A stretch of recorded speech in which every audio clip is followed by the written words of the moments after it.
หลักธรรมหลักดีพลิ้วเพลงธรรมผูกสัมพันธ์จิตใจร่าเริงฟังสาระธรรมะบันเทิงรื่นเริงในชีวิตยามวันว่างเดินทางไปเยี่ยมสถานี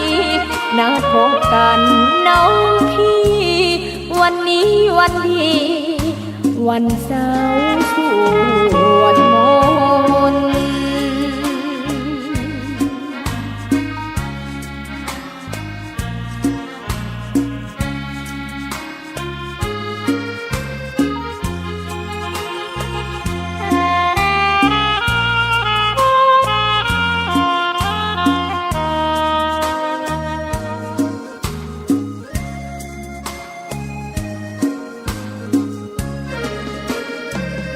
เสียงคลื่นธรรมบอกหลักธรรมให้คลายความเหงาฟังเสียงธรรมะเบาเบาบอกเล่าถึงคนบ้านไกลสื่อธรรมะบอกลดละละวางด้วยใจสื่อไปถึงสวงในเข้าใจหลักธรรมหลักดีเพลงธรรมผูกสัมพันธ์จิตใจร่าเริงฟังสาระธรรมะบันเทิงรื่นเริงในชีวิตยามวันว่างเดินทางไปเยี่ยมสถานีนัดพบกันน้องพี่วันนี้วันดีวันเสาร์สวดมนต์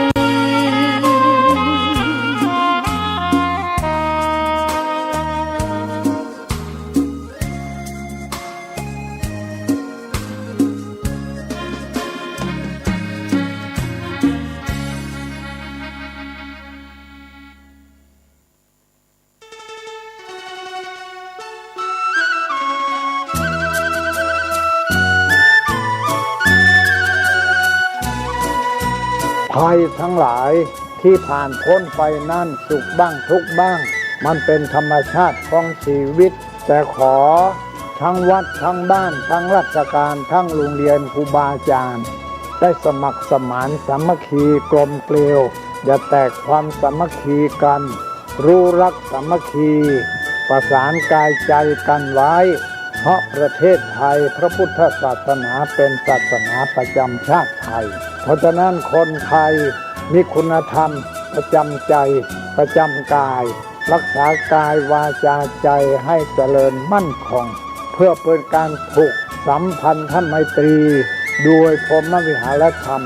คือให้มีเมตตาปราณีเอื้ออารีซึ่งมานะครับสวัสดียังเป็นทางการครับนี่คือรายการ The Hien ทางสถานีวิทยุ FM 104.50 เมกะเฮิรตซ์ครับสถานีวิทยุเพื่อการศึกษาพระพุทธศาสนาและวัฒนธรรมนะฮะก็ออกอากาศเป็นประจำตั้งแต่วันจันทร์จนถึงวันศุกร์แต่ว่าในสัปดาห์นี้เนี่ยนะฮะต้องขออนุญาตนิดนึงเดี๋ยวค่อยกล่าวรายละเอียดกันนะฮะเพราะว่า The Hien นะครับก็ดูแลรายการตรงนี้โดยพี่เลียวครับพุทธิสิทธิ์รัตนสมบูรณ์แล้วก็ป๋องกพลทองพลับนะฮะก็เป็นผู้ที่ควบคุมแล้วก็ดูแลภาคส่วนทั้งหมดทั้งมวลนะฮะแล้วก็ก่อนที่จะไปเข้าเนื้อหานะฮะวันนี้ก็คงลำดับเหตุการณ์ในเรื่องของลำดับงานบุญด้วยนะครับแล้วก็มาถึงในส่วนของเรื่องของการที่เราจะสมาทานศีลกันเนาะแล้วก็ไปนั่งสมาธิกันนะฮะวันนี้ก็จะมีข่าวคราวแจ้งให้ทราบนะฮะเพราะว่าก็ยังมีเรื่องราวสำคัญพอสมควรเพราะว่าวันที่29นี้ฮะก็จะเป็นวันที่วัดฝายหินของเรานั้นรับผ้ากฐินนะครับก็จากมหาวิทยาลัยเชียงใหม่นะฮะก็ทั้งหมดทั้งมวลนั้นวันตรงกับวันเสาร์นะฮะที่จะถึงเนี่ยฮะนะครับก็ร่วมโมทนากันได้ก็จะมีการถ่ายทอดสดออกอากาศนะครับผ่านทั้งสถานีวิทยุ FM 104.50 เมกะเฮิรตซ์ด้วยแล้วก็ไปช่อง YouTube ด้วยนะฮะก็สามารถที่จะร่วมโมทนากันตรงนั้นแต่ถ้ารับชมนั้นก็ แน่นอนที่สุดงานบุญนะแป๊บๆ แต่ถ้างานบาปก็จ้องตลอด มันเป็นปกติโถนะฮะก็ เอารายงานข่าวงานบุญก่อนแล้วกันนะฮะเพราะว่าผมก็เพิ่งกลับมาจากโรงเรียนบ้านยางห้านะฮะบ้านยางห้านั้นอยู่ที่อำเภอเสมิงนะครับจังหวัดเชียงใหม่นะครับก็นู่นเลยบ่อแก้วอยู่ที่ตำบลบ่อแก้วครับก็เป็นอีกหนึ่งโรงเรียนที่เขาต้องการความช่วยเหลือในเรื่องของอาคารนะซึ่งอาคารนั้นก็ชำรุดทรุดโทรม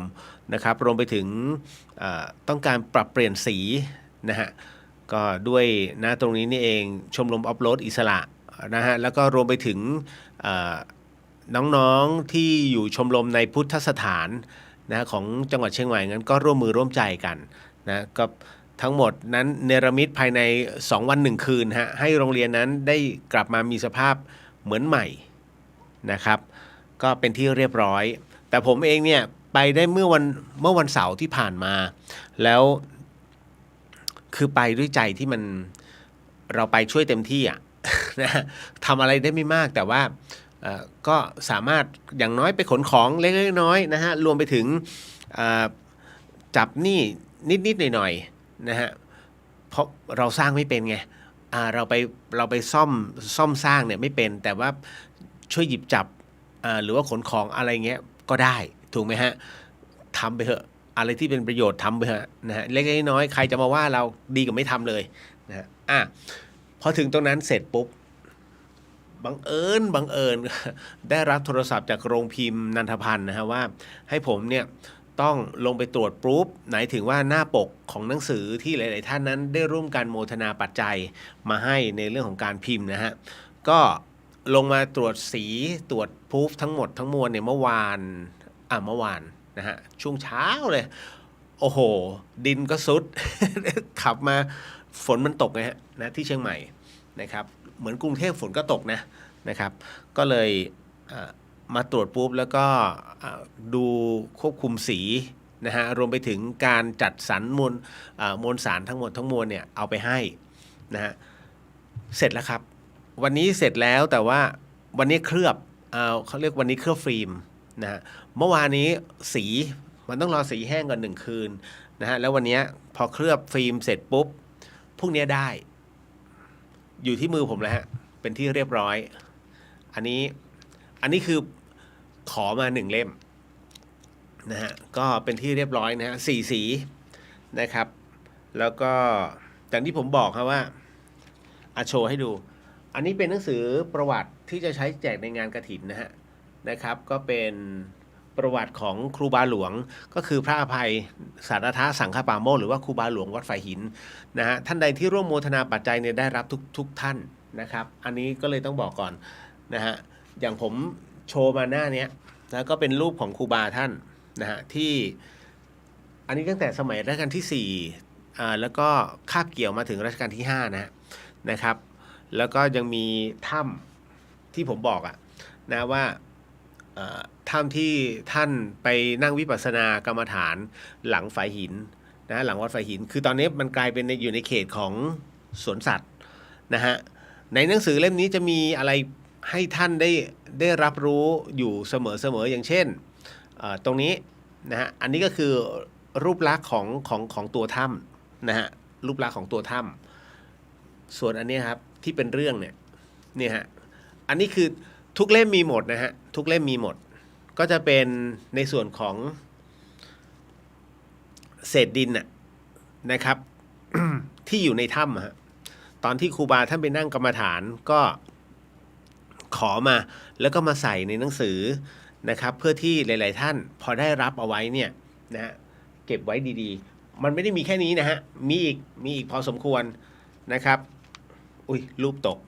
ในหนังสือจะมีรูปถ่ายนะฮะที่อาจเอาไว้เป็นรูปเล็กๆอันไหนกล้องนี้เนาะนะฮะเป็นรูปครูบาหลวงท่านเนี่ยฮะไม่ได้ใส่อย่างนี้นะผมให้เขาเสียบไว้เลยเพราะฉะนั้นเวลาท่านใดที่ได้รับไปเก็บดีๆนะครับนะส่วนหนังสือเล่มนี้มันควรค่าอย่างยิ่งในการที่เก็บอันเนื่องมาจากว่ามันจะไม่เหมือนใครอย่างเช่นอันนี้ฮะอย่างหน้านี้ผ ผมโชว์ให้ดูหน้านี้ ก็จะเป็นเกี่ยวกับเรื่องราวของประวัติของท่านนะครับ ตอนนี้เป็นช่วงของพระราชพิธีบรมราชาภิเษกของพระบาทสมเด็จพระมงกุฎเกล้าเจ้าอยู่หัวก็ได้ทรงนิมนต์ครูบาหลวงท่านไปด้วย แต่ในขณะเดียวกันตรงนี้ฮะท่านก็จะมีอันนี้เป็น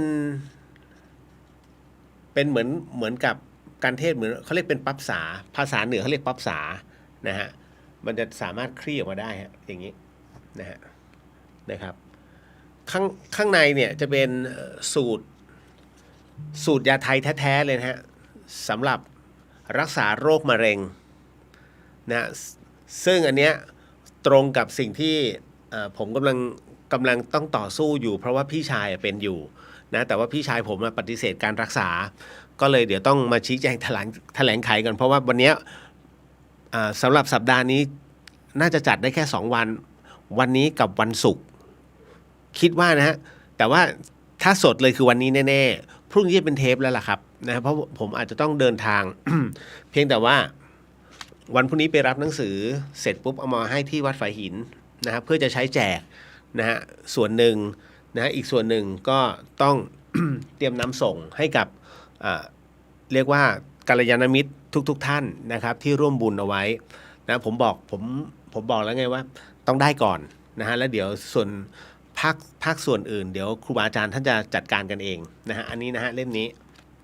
4 สีครับ4 สีทั้งหมดความยากของมันคือทุกหน้าออกแบบหมดเลยมันไม่ใช่ว่ามันเป็นหนังสือมันเป็นอาร์ตดีไซน์อะนะฮะมีเรื่องราวประวัติของครูบาท่านทั้งหมดทั้งมวลอยู่ในนี้นะครับนะฮะส่วนเก็บดีๆเนาะเพราะว่าด้านในหน้า53จะมียันท้าวเวสสุวรรณอยู่พร้อมกับประวัติและคาถานะฮะอยู่ในนี้นะฮะอันนี้มีอะไรเยอะในนี้ บอกแล้วเล่มนี้นะครับโรงพิมพ์นันทพันธ์บอกตั้งแต่ตั้งโรงพิมพ์มาเพิ่งจะเป็นเนี่ยเล่มแรก ผมเลยบอกเดี๋ยวมีเล่มที่2 เดี๋ยวรอ30ภพภูมิยากกว่านี้ฮะนะครับก็จะมีอะไรให้เล่นเยอะแล้วก็ครูบาอาจารย์เอาไว้สอนน้องเนนได้หรือว่าคุณครูเอาไปสอนเด็กๆได้นะเพราะว่า30ภพภูมินั้นคัดลอกทั้งหมดทั้งมวลแบบแผนของพระอาจารย์ภาสกรแต่ว่ามาอธิบายในสไตล์ที่เรียกว่าแยกย่อยออกไปหน่อยให้เข้าใจง่ายแบบเราๆท่านๆเนาะนะครับเอาละครับเดี๋ยวก็มาขออนุญาตเรียบเรียงงานบุญก่อนนะครับเสร็จแล้วนะครับอันนี้ลืมบอกไปว่าจำนวนทั้งสิ้น500 เล่มเป็นเงินทั้งสิ้น 55,000 บาทนะฮะคือผมก็บอกพี่หน่อยท่านนะฮะซึ่งเป็นเจ้าของเนาะนะก็บอกพี่หน่อยผมมีตอนนี้ผมมี 60,000 บาท ในบัญชีออมสินที่ทุกท่านน่ะส่งมาให้ถูกไหมฮะแล้วคราวนี้ผมบอกว่าผมแม็กซิมัม 5,500 บาทนะฮะไม่ให้ขอไป 55,000 บาทนะฮะได้กี่เล่มผมบอกว่าผมต้องการ1,000 เล่มพี่หน่อยโอ้โหเป็นแสนคุณเลียวถ้าใช้ขนาดเป็นแสน อ่ะผมตรงเนี้ยเพราะว่าผมที่ต้องบอกงั้นเพราะว่าเผื่อขาดเผื่อเหลืออันนี้ยังไม่ได้รวมแอคเซสซอรี่นะฮะอย่างที่คุณเห็นน่ะว่าจะต้องมีนู่นนี้นี่นั่นนะครับแล้วก็ในเรื่องของยันในเรื่องของปัจจัยที่ต้องไปซื้อมวลสารนะที่เป็นของครูบาท่านน่ะไปซื้อไม่ใช่หรอกผมเขาเรียกว่ามอบให้เป็นนะฮะเพราะคุณยายท่านก็เก็บมาเป็นช่วลูกหลานแล้วอะนะฮะก็ตรงนั้นไปอันนั้นก็เป็นส่วนหนึ่งนะครับก็เลยต้องบอกว่าได้กี่เล่มผมถามว่าได้กี่เล่มบอกงั้นผมเอาแค่500 เล่มนะพี่หน่อยยังบอก500 เล่มยังไม่ได้เลยนะไอ้ 55,000 เนี่ยแต่ผมบอกเอาเท่านี้ผมมีแค่นี้เต็มที่พี่หน่อยจริงๆพอแกก็มานั่งอ่ะไม่เป็นไรพี่ร่วมทำบุญเพราะฉะนั้นก็เลยได้มาคุณกระดาษอย่างดีนะฮะหน้าปกอย่างดีนะฮะเพราะฉะนั้นเล่มนี้ถือว่าถ้าเบ็ดเสร็จนะเอาเบ็ดเสร็จเล่มนี้เกือบประมาณเกือบ90 บาทต่อเล่มนะฮะ แต่จริงๆแล้วมันไม่ถึง เพราะว่าพี่เขาลดให้แล้วก็แกก็ร่วมบุญให้บอกงั้นพี่ขอเพิ่มพิมพ์เพิ่มเป็นอีก100อีก100เล่มนะก็เป็น600นะก็ถือว่าโอโมทนาสาธุนะครับก็ขอบพระคุณมากครับร้านนันทพันธ์ที่ร่วมบุญกับวัดไฟหินด้วยนะฮะก็ทุกท่านนะเดี๋ยวก็พยายามจะเคลียร์ให้เรียบร้อยให้หมดทั้งมวลนะครับได้มาแล้วเดี๋ยวขออนุญาตบอกงานบุญก่อนเพราะว่าใกล้ถึงแล้วนะฮะ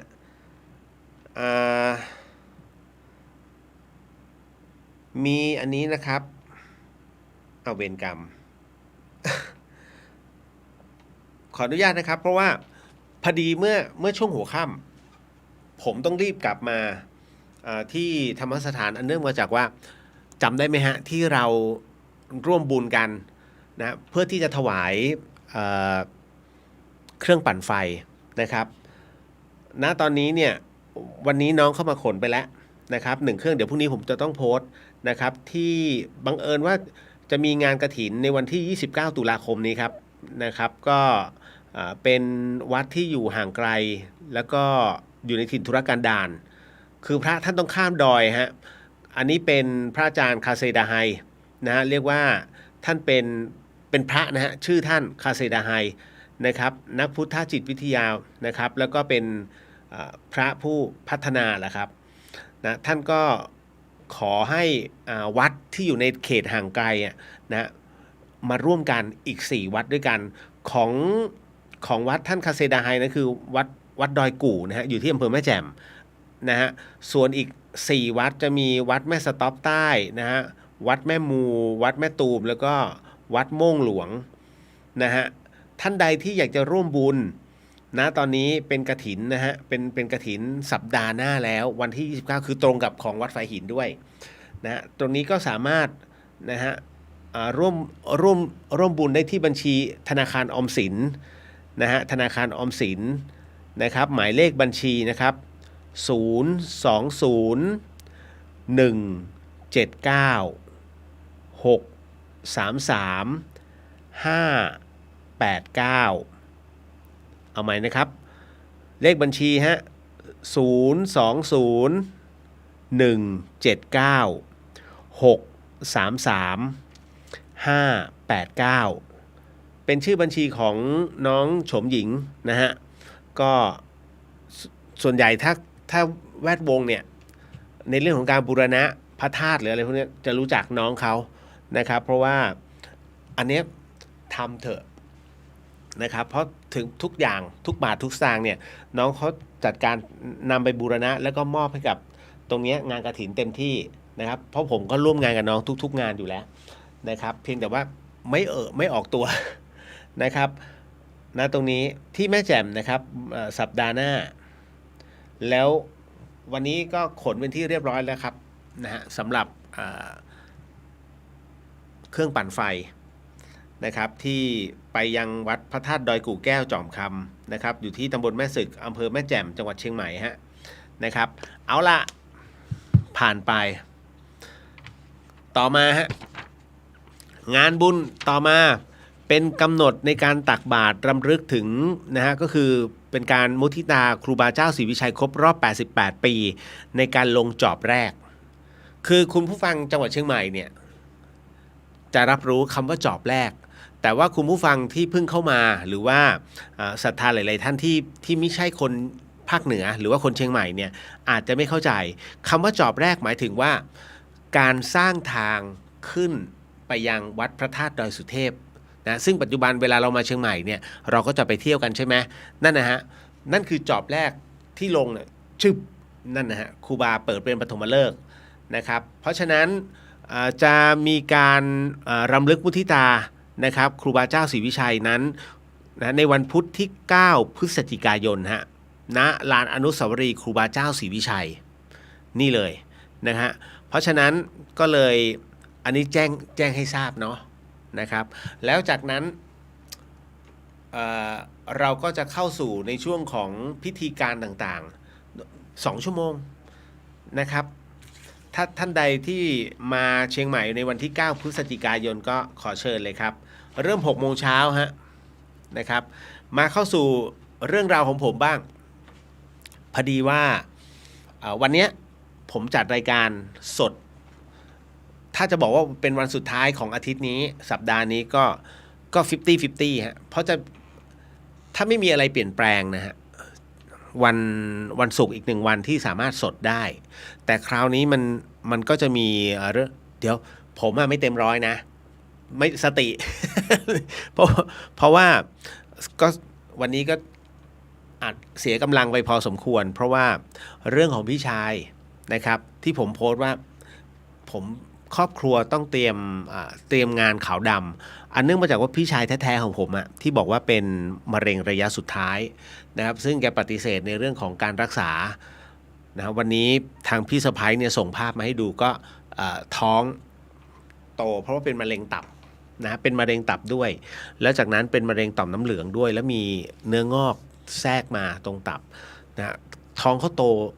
เร็วมากภายในระยะเวลาคืนเดียวเพราะฉะนั้นผมขออนุญาตนะฮะนำเคสของพี่ชายผมนะครับเตือนน้องๆวัยรุ่นนะว่าเรื่องดื่มเนี่ยฮะดื่มแค่เป็นพิธีไม่ต้องดื่มเอาหรอนะฮะสุรานั้นสังเกตไหมสุราดีตรงไหนดีอย่างเดียวคือมันทำให้ลืมอะไรไปชั่วครั้งชั่วคราวแต่ถ้าเสียล่ะคุณจะมีเพียบเลยนะฮะขาดสตินะฮะคุณไม่สามารถควบคุมภาวะอารมณ์ได้นะฮะเห็นมดเท่าช้างขออภัยเห็นช้างเท่ามดนะฮะมันทำให้คุณฮึกเหิมยิ่งใหญ่และที่สำคัญก็คือ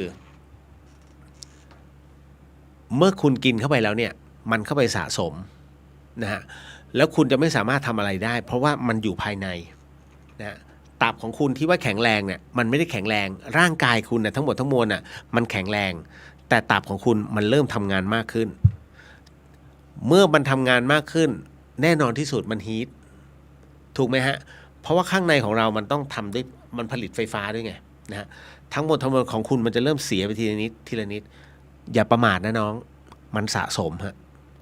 นะครับทั้งบุหรี่ทั้งเหล้าตัวดีเลยครับแล้วนะวันนี้50 กว่าปีที่เขาสะสมเรื่องราวเหล่านี้มาตอนนี้สำแดงให้เห็นเลยฮะว่าความทรมานมันเกิดขึ้นจริงเขาทรมานนะผมสอบถามอาการพี่สะใภ้เนี่ยว่าเป็นยังไงบ้างอันนี้พี่ชายแท้ๆผมเลยนะครับก็เลยบอกว่าพี่เนี่ยก็เขาคุมสติไม่ได้ผมบอกว่าเขาพอจะทำสมาธิได้ไหมคือผมมาติดเพียงหนังสือเนี่ยฮะอันนี้ฮะที่จะต้องนำมาแจกให้กับทุกท่านผมจึงไปที่อำเภอพิมายไม่ได้นะครับเขาก็เลยบอกว่าเขาคุมสติไม่ได้แล้วการเป็นมะเร็งต่อมน้ำเหลืองพร้อมไปได้เสมอนะฮะวันนี้ก็เลยทำการเรียกว่าโมทนาบุญนะฮะให้กับพี่ชายไปมันก็เป็นเรื่องแปลกตอนที่ทำการโมทนาไปเนี่ยนะฮะเหมือนมันมีบางอย่างเกิดขึ้นครั้งที่สองเหมือนมีใครบางคนเนี่ยฮะตบที่กลางหลังเมื่อวานนี้ผมไปทำพระสังฆทานทิพย์คืออย่างนี้เมื่อวานเนี่ยลงจากดอยมาอยู่ท่านพิมพ์เสร็จปุ๊บผมกลับมาเปลี่ยนชุดเพราะผมขึ้นไปบนดอยเนี่ยผมนึกว่าผมเตรียมเสื้อไปแล้วเปล่าผมมีเสื้ออยู่ตัวเดียวแล้วก็เป็นเสื้อกล้ามนะฮะก็เลยใส่เสื้อซ้ำเพราะพอลงมาจากดอยไปแท่นพิมพ์เลยเสร็จเรียบร้อยกลับมาที่ห้องเปลี่ยนชุดนะฮะแล้วก็ไปทำพระสังฆทานทิพย์ที่บ้านจิตกุศลก็พบกับครูบาอาจารย์เนาะนะฮะ พอไปเสร็จปุ๊บเนี่ยหลังจากที่กรวดน้ำเลยเสร็จเรียบร้อยผมก็คุยกับพระอาจารย์ก็แม่ใครมันใช้สีพึ่งพลายเนี่ยมีเด็กมาด้วยผมก็เราไม่เคยใช้นะสีพึ่งพลายไม่มีแต่พระอาจารย์ไม่มีบอกตามเรามาแน่ๆเลียวอาจารย์จะมาตามผมได้ยังไงล่ะผมไม่ได้เคยใช้เรื่องราวเหล่านี้คือถ้าพลายตามเนี่ยผมจะรู้นะแต่คราวนี้พระอาจารย์ไม่ใช่มันเป็นเด็กคือถ้ามันเป็นถ้าภูมิเทวดาผมจะไม่เห็นแต่ถ้าเป็นภูมิที่ต่ำกว่ามนุษย์เลเวลเนี่ยเราจะรับรู้พระอาจารย์บอกว่าแหมมาซะหรือไป หรือก่อนมานี่ไปตรงไหนมั้งอ๋อผมก็ไปที่โรงพิมพ์อะครับนะฮะก็ไม่มีเลยนะพระอาจารย์ผมก็คือพระอาจารย์ก็รู้เนาะนะว่าเรารับรู้ได้ผมก็ไม่มีนะอาจารย์ถ้าตามผมจะรู้บอกเนี่ยแล้วแต่ผมก็มานั่งนึกอ๋อตอนที่กรวดน้ำพระอาจารย์อันเนี้ยใช่ตอนที่ผมเทลงดินเนี่ยผมมอบบุญเนี่ยให้กับพี่ชายแล้วมันเหมือนมีบางอย่างอะตบที่ข้างหลังตบแบบเหมือนกับอย่างเงี้ยฮะคือเหมือนมีใครสักคนมาตบหลังคุณอะปับเงี้ยแล้วก็กำลังเทอยู่ฮะก็พยายามไม่หวั่นไหวนะถ้าหวั่นไหวแล้วจิตมันไม่เป็นหนึ่งไงเสร็จปุ๊บเราก็ถอนหายใจมาเล่นกูเหรอ นะก็เราไม่รู้ไงว่าใครเพราะจิตเราอยู่กับตอนกรวดน้ำจิตจะไม่มาอยู่ตรงนี้แต่เรารับรู้ได้นะแล้ววันนี้ช่วงเย็นๆพอพี่สาวส่งภาพมานะฮะตอนพี่ชายนอนอ่ะคือผมจะมองภาพเนี่ยแล้วก็ในภาพเราก็จะสังเกตทั้งต่างๆนานาเนี่ยเราก็อุทิศบุญให้อ่ะมันก็มีบางอย่างตีอีกแล้วเราก็นึกในใจอีกแล้วเหรอ นะก็เลยรับรู้ว่าเจ้ากรรมนายเวรของเขาแหละนะฮะที่แบบมาสะกิดมาขอวันนี้มีน้องพูดถึงการทำอโหสิกรรมของพระอาจารย์ภัสกรเป็นคำถามนะฮะแล้วก็เกิดข้อสงสัยเพราะว่าเขาทำเกือบทุกวันแต่ทุกวันที่เขาทำเนี่ยไม่รู้นะมีใครเป็นหรือเปล่านะฮะตอนที่เขาทำไม่จบสักวันหนึ่งผมก็เลยถามว่ามันเป็นไงไหนช่วยเล่าหน่อยน้องก็เลยบอกว่าพอกำลังกาวเนี่ยแล้วมันตัวเขาจะหนักอย่างเงี้ยฮะต้องด้านข้างนะถึงจะเห็นแบบเขากาวไปอึบก็จนกระทั่งแบบโค้งไปติดคือหน้าเขาแนบเขาพื้นโดยแบบมันหนักฮะผมเลยบอกว่าโอเคเข้าใจแล้ว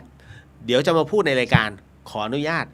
เอาตรงนี้มาเป็นเคสเพื่ออธิบายให้กับหลายๆท่านเนี่ยที่ได้จะใช้คำประกาศอโหสิกรรมให้กับตัวเองเนี่ยแล้วถ้าเกิดเรื่องราวแบบนี้จะได้เป็นเคสที่น้องจะได้อานิสงส์ไปด้วยเพราะว่าทุกคนเนี่ยก็ได้รับรู้ว่าเฮ้ยมันเกิดอะไรขึ้นเดี๋ยววันนี้มีอย่างนี้ด้วยก็จะอธิบายให้ฟัง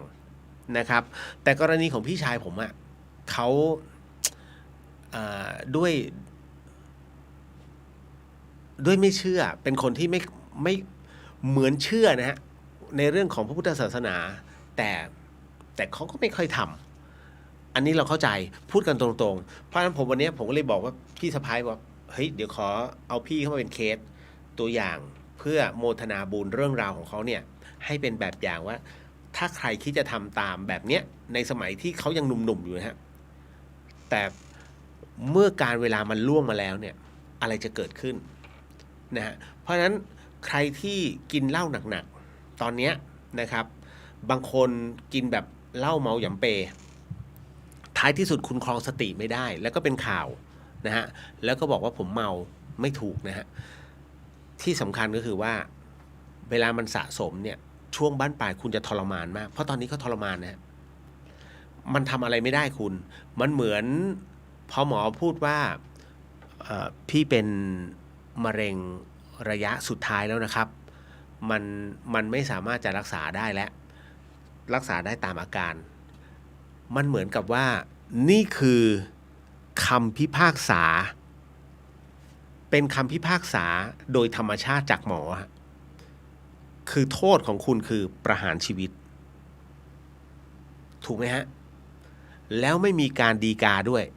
ฎีกาขอพระราชทานอภัยไม่ได้เลยมันจะไม่เหมือนกับในเรื่องของโทษประหารจริงๆแต่อันเนี้ยของจริงฮะนั่นคือเป็นการพิพากษาโดยธรรมชาติซึ่งคุณหมอไม่สามารถจะทำการรักษาได้แล้วนี่คือจึงได้อยากบอกให้หลายๆท่านเนี่ยดูแลสุขภาพด้วยนะครับคุณอย่าประมาทความตายมันมาได้ทุกเวลานะครับอย่างตอนนี้หน้าเฟซของผมเต็มไปด้วยเรื่องราวความตายและงานบุญกับขาวดำมาพอๆกันเลยนะครับมันเกิดเรื่องราวอะไรเกิดขึ้นพอสมควรนะฮะเพราะฉะนั้นเนี่ยค่อนข้างอันตรายของพี่ชายเนี่ย ก็พยายามสู้อยู่ผมจึงเข้าใจแล้วว่าทำไมครูบาอาจารย์ฝ่ายกรรมฐานนะฮะท่านจำเป็นต้องสละสังขารของท่านเพื่อรักษาอีกสังขารหนึ่งไว้เขาเรียกชีวิตต่อชีวิตบุญแลกบุญอันนี้มันเป็นเรื่องจริงจริงๆกรณีของพี่ชายผมเป็นเคสนะว่าผมก็เลยขออธิษฐานดูว่าถ้าเป็นไปได้เนี่ยผมก็อยากเอาบุญในส่วนที่ผมทำเอาไว้เนี่ยนะช่วยต่อเขาอีกหน่อยหนึ่งได้ไหมพออธิษฐานไปเมื่อช่วงเย็นนะฮะพี่สะพ้ายก็ดูในไลน์ได้ บอกอยู่ๆเฮ้ยบอกเนี่ยพี่เขาดีขึ้นเฉยเลยนะฮะผมก็ตกใจคือเขาจะส่งมาในไลน์ไงฮะนะแล้วก็ส่งภาพอะไรพวกนี้ฮะนะผมก็เลยบอกอันนี้ไม่ใช่อันนี้วิธีการนะเนี่ยเขาก็จะบอกมาฮะว่าตอนนี้ภาพเขาเป็นยังไงนะฮะแล้วก็สภาพเป็นไงบอกอยู่เขาแข็งแรงขึ้นนะครับผมก็บอกว่าใจเย็นอันนี้เพิ่งจะบุญแลกบุญ นะก็ต้องอธิบายให้น้องเขาฟังว่าเพิ่งจะอธิษฐานไปนะฮะแล้วมันก็จะมีเอฟเฟกต์กับเราแต่ก็ต้องยอมมันเล็กน้อยแต่ไม่เป็นไรก็ผมไม่ได้แลกหมดนะก็คือเหมือนกับขอบุญแลกบุญนิดนึงเพื่อที่ให้เขาได้ลดความทรมานลงคุณมะเร็งเนี่ยเกิดจากถ้าทางหลักของเราเนาะความเชื่อของเราคือมันเป็นโรคกรรมเวรแล้วก็เป็นโรคที่มีเจ้ากรรมนายเวรตามมาเล่นงานนะฮะล่าสุดสิ่งที่เกิดขึ้นก็คือเริ่มคุยกับตัวเองแล้วน้องเขาเลยถามว่าพี่เขาคุยกับใครอ่ะหมายถึงว่าพี่ชายผมนะเขาหลับแบบไม่รู้ตัวออกเพ้อเรียกภรรยาว่าลูกแล้วฮะแล้วคราวนี้มันก็อีกอันหนึ่งเขาบอกว่าแล้วเหมือนเขาคุยกับคนรู้จักเขาคุยกับใครพี่ผมอธิบายไปแล้วว่าเขาคุยกับใครเดี๋ยวผมจะมาเฉลยเพราะว่าวันนี้ก็เป็นคำถามเกี่ยวกับตรงนี้ด้วยเช่นกันนะฮะว่าสิ่งที่พี่ชายผมเจออยู่เนี่ยคืออะไรนะฮะแล้ววาระเขาเป็นยังไงเรารับรู้ได้เพราะว่าวาระของเขาพยายามยืดแล้วมันก็สู้ไม่ได้หรอกธรรมชาติคือธรรมชาติกรรมคือกรรมฮะกรรมใครกรรมมันกฎแห่งกรรมยุติธรรมเสมอนะครับคือคำนี้หลวงพี่ภัสกรมักจะใช้อยู่เรื่อยๆแต่มันมีมาก่อนนะฮะที่หลวงพี่ท่านได้พูดเอาไว้นะครับเพราะฉะนั้นต้องถือว่าเป็นสิ่งที่องค์พระสัมมาสัมพุทธเจ้านั้นท่านได้อยู่เรื่อยๆนะในเรื่องของกฎแห่งกรรมนะดังนั้นวันนี้ทั้งหมดทั้งมวลจึงประมวลมาทั้งหมดกับเรื่องราวตรงนี้เช่นกันนะครับสำหรับการจัดรายการในค่ำคืนนี้นะฮะสิ่งที่เป็นบุญกุศลทั้งหมดทั้งมวลก็สำหรับผมนะฮะขออนุญาตยกให้กับพี่ชายผมนะเพื่อลดอาการทรมานไม่ได้หายนะครับมันหลายคนไปขอพรจากวัดต่างๆแม้กระทั่งน้ำมนต์จากเจ้าแม่กวนอิมต่อให้ศักดิ์สิทธิ์แค่ไหนก็ตามธรรมชาติคือธรรมชาติกฎธรรมชาติคือกฎธรรมชาติสามารถฝืนได้นิดหน่อยแต่ไม่ใช่ทั้งหมดทั้งมวลนะฮะคุณจะให้สายระยงระยางนะสำหรับบางคนนะฮะสายระยงระยางทั้งหมดเนี่ยจะให้มาเหลือเส้นเดียวก็คือสายออกซิเจนไม่ได้มันเป็นไปไม่ได้เลยฮะทั้งหมดทั้งมวลเอาละครับก็ต้องอาศัยปาฏิหาริย์จริงๆผมจะบอกว่าจริงๆมันมีเคสที่เป็นไปได้ขึ้นมาก็คือเมื่อตายไปแล้วแล้วก็ฟื้นขึ้นมาใหม่โรคทั้งหมดทั้งมวลหายไป เคยมีเกิดขึ้นไหมเหมือนจะเคยมีนะเคยมีเป็นข่าวมาแล้วว่าคุณลุงท่านหนึ่งที่เป็นโรคมีทั้งโรคหอบหืดนะฮะแล้วก็โรคหัวใจมั้งนะแล้วอยู่ๆแกตายคือมันไม่มีทางรักษาแล้วคุณหอบหืดพอแกตายลงปุ๊บแล้วอยู่แกฟื้นขึ้นมาหอบหืดหายโรคหัวใจไม่เป็นนะฮะแต่สุดท้ายที่สุดก็อีกหลายปีแหละแล้วก็เป็นข่าวว่าคือแกตายนะทุกอย่างมันคือธรรมชาตินะครับเอาล่ะมาเดี๋ยวก็มาเข้าสู่เรื่องราวขอเนี่ยทักทายก่อนนะก่อนที่จะไปเข้าสู่การสมทานศีลแล้วก็ในเรื่องของ การขึ้นกรรมฐานกันเบื้องต้นเนาะนะฮะสำหรับค่ำคืนนี้นะครับนะฮะเอาละกุ๊บกิ๊บสวัสดีค่ะพี่เรียวคุณแม่ฝากสวัสดีด้วยค่ะฝากสวัสดีด้วยนะฮะสวัสดีครับคุณแม่กุ๊บกิ๊บนะมีคำถามเด้อจ้ามีคนรำคาญหนูตลอดฮะไม่มีใครรำคาญหรอกครับคำถามก็คือถ้าเราซื้อสังฆทานแบบร้านค้าย้อมแมวแต่เราไม่รู้นะคะแล้วเรานำไปถวายพระแต่พระเดือดร้อนคำถามคือบาปจะตกที่ใครคะคนถวายหรือว่าร้านค้าขอบคุณค่ะอยู่ที่เจตนาน้องเราไม่ได้มีเจตนาเรามีเจตนาอันเป็นกุศลไม่เกี่ยวเลยเพราะฉะนั้นในเมื่อเจตนาอันเป็นกุศลนั้นแน่นอนที่สุดบุญเกิดพร้อมแล้วฮะแต่คราวนี้ร้านค้าที่เอาสิ่งที่มันไม่ดีเนี่ยเอาไปห่อไว้ซึ่งเราหมดสิทธิ์ในการเลือกสรรนะตรงนี้นี่แหละเปรตรออยู่แล้วภพเปรตลงไปจากความเป็นภพมนุษย์สักครึ่งเนี่ยรอเขาอยู่แล้วฮะนะครับเพราะฉะนั้นไม่เป็นไรก็คือเราไม่เกี่ยวเลยนะจ๊ะอันเนี้ยผมพยายามเตือนหลายๆร้านค้ามากนะที่เอาเครื่องสังฆทานแบบทุเรศอ่ะนะฮะอย่างยาแก้แพ้อย่างเงี้ยนะกล่องเล็กๆกล่องหนึ่งครับนะฮะขายเต็มกล่องเขียนราคาพร้อมแต่แกะมาเหลือมีเม็ดเดียวมีพาราเซตามอลโอ้โหมาเป็นแผงนะพับไว้นะสุดท้ายเหลือ2เม็ดขวางอยู่น้ำก็ถูกด่าบ่อยๆเป็นขวดขุ่นก็เป็นขวดใสแล้วนะแต่ขวดใสแบบมีวันหมดอายุอะมีทิชชู่เป็นทิชชู่อะไรฮะไม่ใช่ทิชชู่แล้วเช็ดตูดจะไม่ได้เช็ดตูดเป็นขุยอะ จริงๆเนี่ยคุณดูดีๆนะฮะอย่าพยายามไปอุดหนุนกับประเภทนี้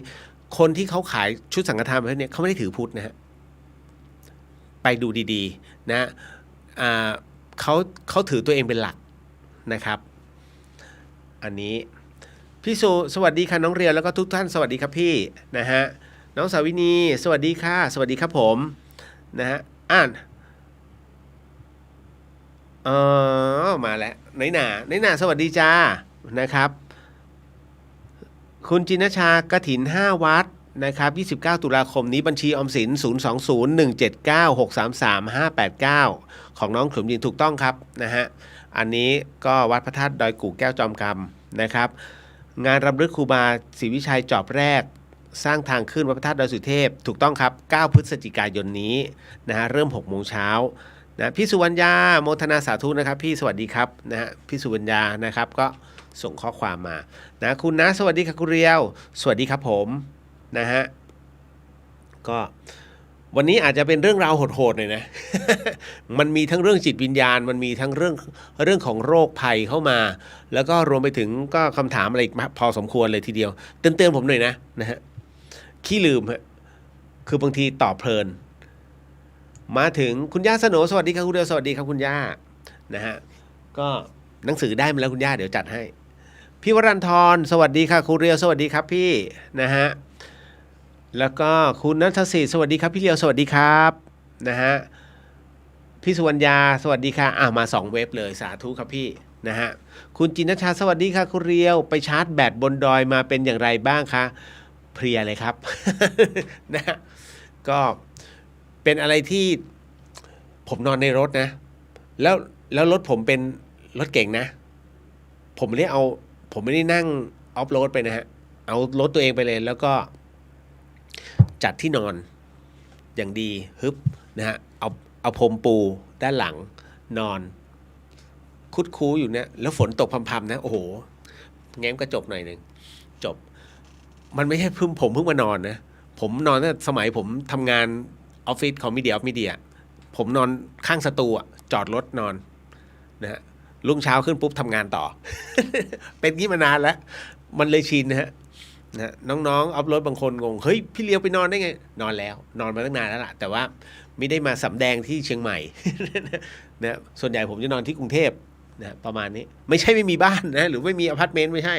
นะมันสะดวกในการทำงานตื่นเช้ามาก็อาบน้ำในสตูเลยนะครับล้างหน้าแปรงฟันทำงานต่อนะถ่ายงานต่อสวัสดีครับดีครับอ้ายสวัสดีครับผมนะคุณจันยาสวัสดีครับคุณเรียวสวัสดีครับคุณกันนิกาสวัสดีครับคุณเรียวสวัสดีครับผมนะฮะ มันพิมพ์ไม่ได้ไงถ้าพิมพ์แล้วทำแล้วนะฮะอันนี้น้องน้ำใสสวัสดีครับพี่เรียวสวัสดีครับนะฮะคุณจินนชา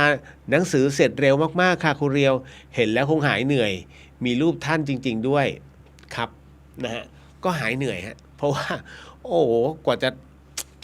คือมันต้องทำทุกวันน่ะแล้วเวลาผมไดคัทภาพคือมันต้องไดคัทอย่างละเอียดไงคุณไปไดคัทหน่อมแนมแล้วโดนเขาด่า โอ้ขอบสีขาวเลยนะพี่ไม่ได้ฮะมันต้องเนียนๆนะฮะ นะฮะก็ อันนี้คุณจินนะฮะคุณเรียวแหละเก็บดีๆครับผมนะฮะโมทนาสาธุสุดหัวใจกับทุกท่านที่ร่วมบุญหนังสือแล้วก็กับโรงพิมพ์นันทพันธ์รวมกันอีก100เล่มนะคะสาธุสาธุสาธุนะคะขอบพระคุณฮะสาธุครับอันนี้กฐิน5วัดนะขอบพระคุณมากฮะคุณเล่งนะครับนะพี่นพสวัสดีค่ะคุณเรียวพี่นพส่งของขวัญมาให้ผมกลัวว่าผมจะไม่อยู่นะพี่ อีก2วันนะก็พรุ่งนี้รับหนังสือแล้วก็ต้องลงกรุงเทพเลยเพราะว่าอาการพี่ชายผมเนี่ยไม่ค่อยดีแต่ว่าผมต้องไปแวะสุพรรณก่อนเพราะว่าใกล้ๆวัดป่าเลไลนะฮะจำชื่อวัดอะไรวัดสุวรรณจำไม่ได้แล้วพอดีต้องไปกราบสังขารของคุณน้าอีกท่านหนึ่งก่อนตายเป็นเบื่อช่วงนี้เรื่องความตายนะเป็นเรื่องปกติอยู่เฉยๆแป๊บหนึ่งวันนี้เราคุยกันอยู่พรุ่งนี้ไปแล้วก็มีมันจริงๆตอนแรกผมจะเขียนในโผผมจะเขียนในดีเจริวเดอะเฮียนเป็นเพจนะฮะในเรื่องของความประมาทของความตายคือน้องๆวัยรุ่นน่ะคือภาพเก่าๆมันเกิดขึ้นในหัวก็คือสมัยก่อนเนี่ยนะฮะไม่ว่าจะผับเทคบาร์อะไรต่างๆเนี่ยชอบเที่ยวกันจังนะแต่พอเที่ยวเสร็จปุ๊บเนี่ยเรื่องบุญเรื่องกรรมไม่เคยเชื่อแล้วก็กินเหล้ากันแต่พอขับรถออกมานะด้วยความที่สติมันไม่เต็มที่นะครับขับรถไปชนปุ๊บตายทันทีถามว่าแล้ววิญญาณไปไหนก็คนไม่เชื่อไงในเมื่อบุญไม่เคยทำก็ดิ่งไงนะฮะเพราะฉะนั้นตรงนั้นเนี่ยจิตสุดท้าย20นาทีสุดท้ายหลังจากที่ตายไปแล้วจำได้ไหมฮะที่ผมบอกในงานวิจัย20นาทีสุดท้ายขออภัยไม่ใช่หลังจากตายไปแล้ววิญญาณหรือว่าดวงจิตเนี่ยมันจะอยู่กับเราในการพิจารณาอีก20นาทีฮะก่อนที่ตรงนั้นเนี่ยเขาจะถอยออกมาจากตัวร่างดังนั้นเนี่ยจะดิ่งไม่ดิ่งขึ้นอยู่ตรงนั้นเลยฮะนี่แหละแล้วครั้งเนี้ยเดี๋ยวกรณีของพี่ชายผมเดี๋ยวจะอธิบายให้ฟังว่าอะไรเกิดขึ้นก็คือต้องพูดหมดอ่ะเพราะมันจะได้เคลียร์ถ้าไม่พูดไม่หมดคนจะไม่เคลียร์ความดีความชั่วพูดหมดต้องให้เคลียร์ฮะเพราะว่าผมถือว่าอันนี้เป็นวิทยาทานนะครับคือคนทุกคนย่อมมีด้านมืดทุกคนนะผมก็มีไม่ใช่ไม่มีฮะผมถึงได้บอกว่าเราคือคนเทาๆถ้าเราคือคนขาวๆผมบวชไปแล้ว นะมันยังมีอะไรอีกหลายๆอย่างที่เราต้องสะสางให้จบนะฮะเพราะฉะนั้นเนี่ยอย่าเพิ่งบอกว่าเราคือคนดีอย่ามันบ่แน่ผมใช้คำหลวงพ่อชาเสมอนะฮะคนทุกคนคือคนดีมันบ่แน่นะครับทุกคนเนี่ยที่เป็นข่าวทุกวันนี้ถามว่าถ้าย้อนกลับไปเมื่อเดือนที่แล้วเขาเป็นคนดีไหมเขาเป็นคนดีฮะแล้วทำไมวันนี้มีข่าวฆ่ากันยิงกันเห็นไหมก็ไหนบอกว่าลูกฉันดีนะเนี่ยแฟนฉันดีมันบ่แน่เห็นไหมครับภาวะของลำดับเหตุการณ์ที่ตัวกรรมมันเขียนสคริปต์ให้มันเพิ่งจะมาถึงไงเพราะฉะนั้นทุกอย่างมันบ่แน่ฮะเอาละต่อมาก็จะมาถึงในส่วนของคุณจินนี้คุณจินชาเขียนเอาไว้ให้นะงานรำลึกครูบาคุณเมธสิทธิ์สวัสดีครับพี่เลียวสวัสดีครับผมนะคุณน้องกนกพรโมทนาสาธุบุญกับพี่เลียวค่ะขอบพระคุณนะฮะโมทนาบุญด้วยเอิร์ธว่าสวัสดีครับพี่เลียวทำงานเสร็จขับรถกลับบ้านเปิดเข้า Facebook รอพี่เลียวมา3วันครับ โอ้ตายแล้ว วันนี้กลับมาไลฟ์แล้วขอให้พี่เลียวสุขภาพร่างกายแข็งแรงเสมอครับโมทนาสาธุฮะก็เดี๋ยวน้องต้องรออีก4วันเนอะ นะถ้าเราพอจะรบกับตัวกรรมของพี่เขาได้เนี่ยยื้อไปสัปดาห์หน้าได้ก็โอเคนะฮะยัง ยังมีไลฟ์วันศุกร์ได้อีกนะฮะคุณจินทร์วันนี้ทำพระสังฆทานทิพย์เอาวันนี้ทำบุญกฐินแล้วก็ทุกบุญทานที่ได้ทำทุกวันรวมทั้งสวดมนต์ภาวนาขอแบ่งบุญช่วยพี่ชายคุณเรียวด้วยเช่นโอ้โมทนาสาธุครับนะฮะอ๋อลืมบอกไปใช่วันนี้วันพระนะฮะธรรมะสวัสดีนะครับอันนี้คุณจัญญาขอร่วมส่งบุญที่ทำมาทุกวันสวดมนต์ไหว้พระแบ่งบุญให้พี่ชายคุณเรียวด้วยเช่นกันครับสาธุครับโอ้ขอบพระคุณมากนะฮะก็ต้องเป็นไปตามเหตุปัจจัยเนาะนะฮะคือเรื่องของตัวกรรมเนี่ยมันเป็นเรื่องของเฉพาะบุคคลนะครับผมก็ไม่อยากไปฝืนแต่คราวนี้พอดีพี่สาวพาคุณแม่ไปเมื่อวันอาทิตย์นั่นแหละเมื่อวานพอเขาเห็นพี่ชายผมอะคุณแม่ผมเป็นอัลไซเมอร์นะร้องไห้เลยนะฮะคนป่วยกับคนป่วยเมื่อเจอกันเขารู้กันนะฮะเพราะฉะนั้นสิ่งที่พี่สาวผมทำได้ก็คือว่าเอาพวงมาลัยให้พี่ชายอะไรที่เคยเหมือนกับก้าวล่วงคุณแม่ให้ขออโหสิกรรมแต่ผมก็ไม่รู้ผมไม่ได้อยู่ตรงนั้นไงนะฮะถ้าอยู่ผมจะบอกแม่พูดอโหสิกรรมแม่ให้อโหสิและขออโหสิผมก็ต้องกำกับพี่ชายบอกขออโหสิให้ทำไมต้องพูดคำว่าขออโหสิให้อโหสิในทางพระพุทธศาสนานั้นคำว่าอโหสิอโหสิให้กับให้อโหสินะเขาเรียกล้างไพ่ฮะทั้งหมดทั้งมวลเป็นโมฆะทั้งหมดอะไรที่เคยล่วงเกินกันไว้ถือว่ารับรู้ซึ่งกันและกันจิตวิญญาณรับรู้ซึ่งกันและกันดังนั้นการขออโหสิจึงเป็นการล้างไพ่ฮะทั้งหมดเลยนะฮะเพราะอันเนี้ยถึงต้องกล่าวอโหสินะไม่ใช่ขอโทษนะไม่เป็นไรยกโทษให้ฉันขอโทษด้วยเล่นกันนะ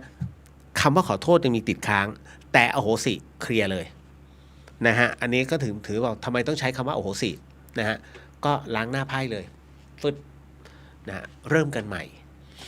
นะครับต่อมาอันนี้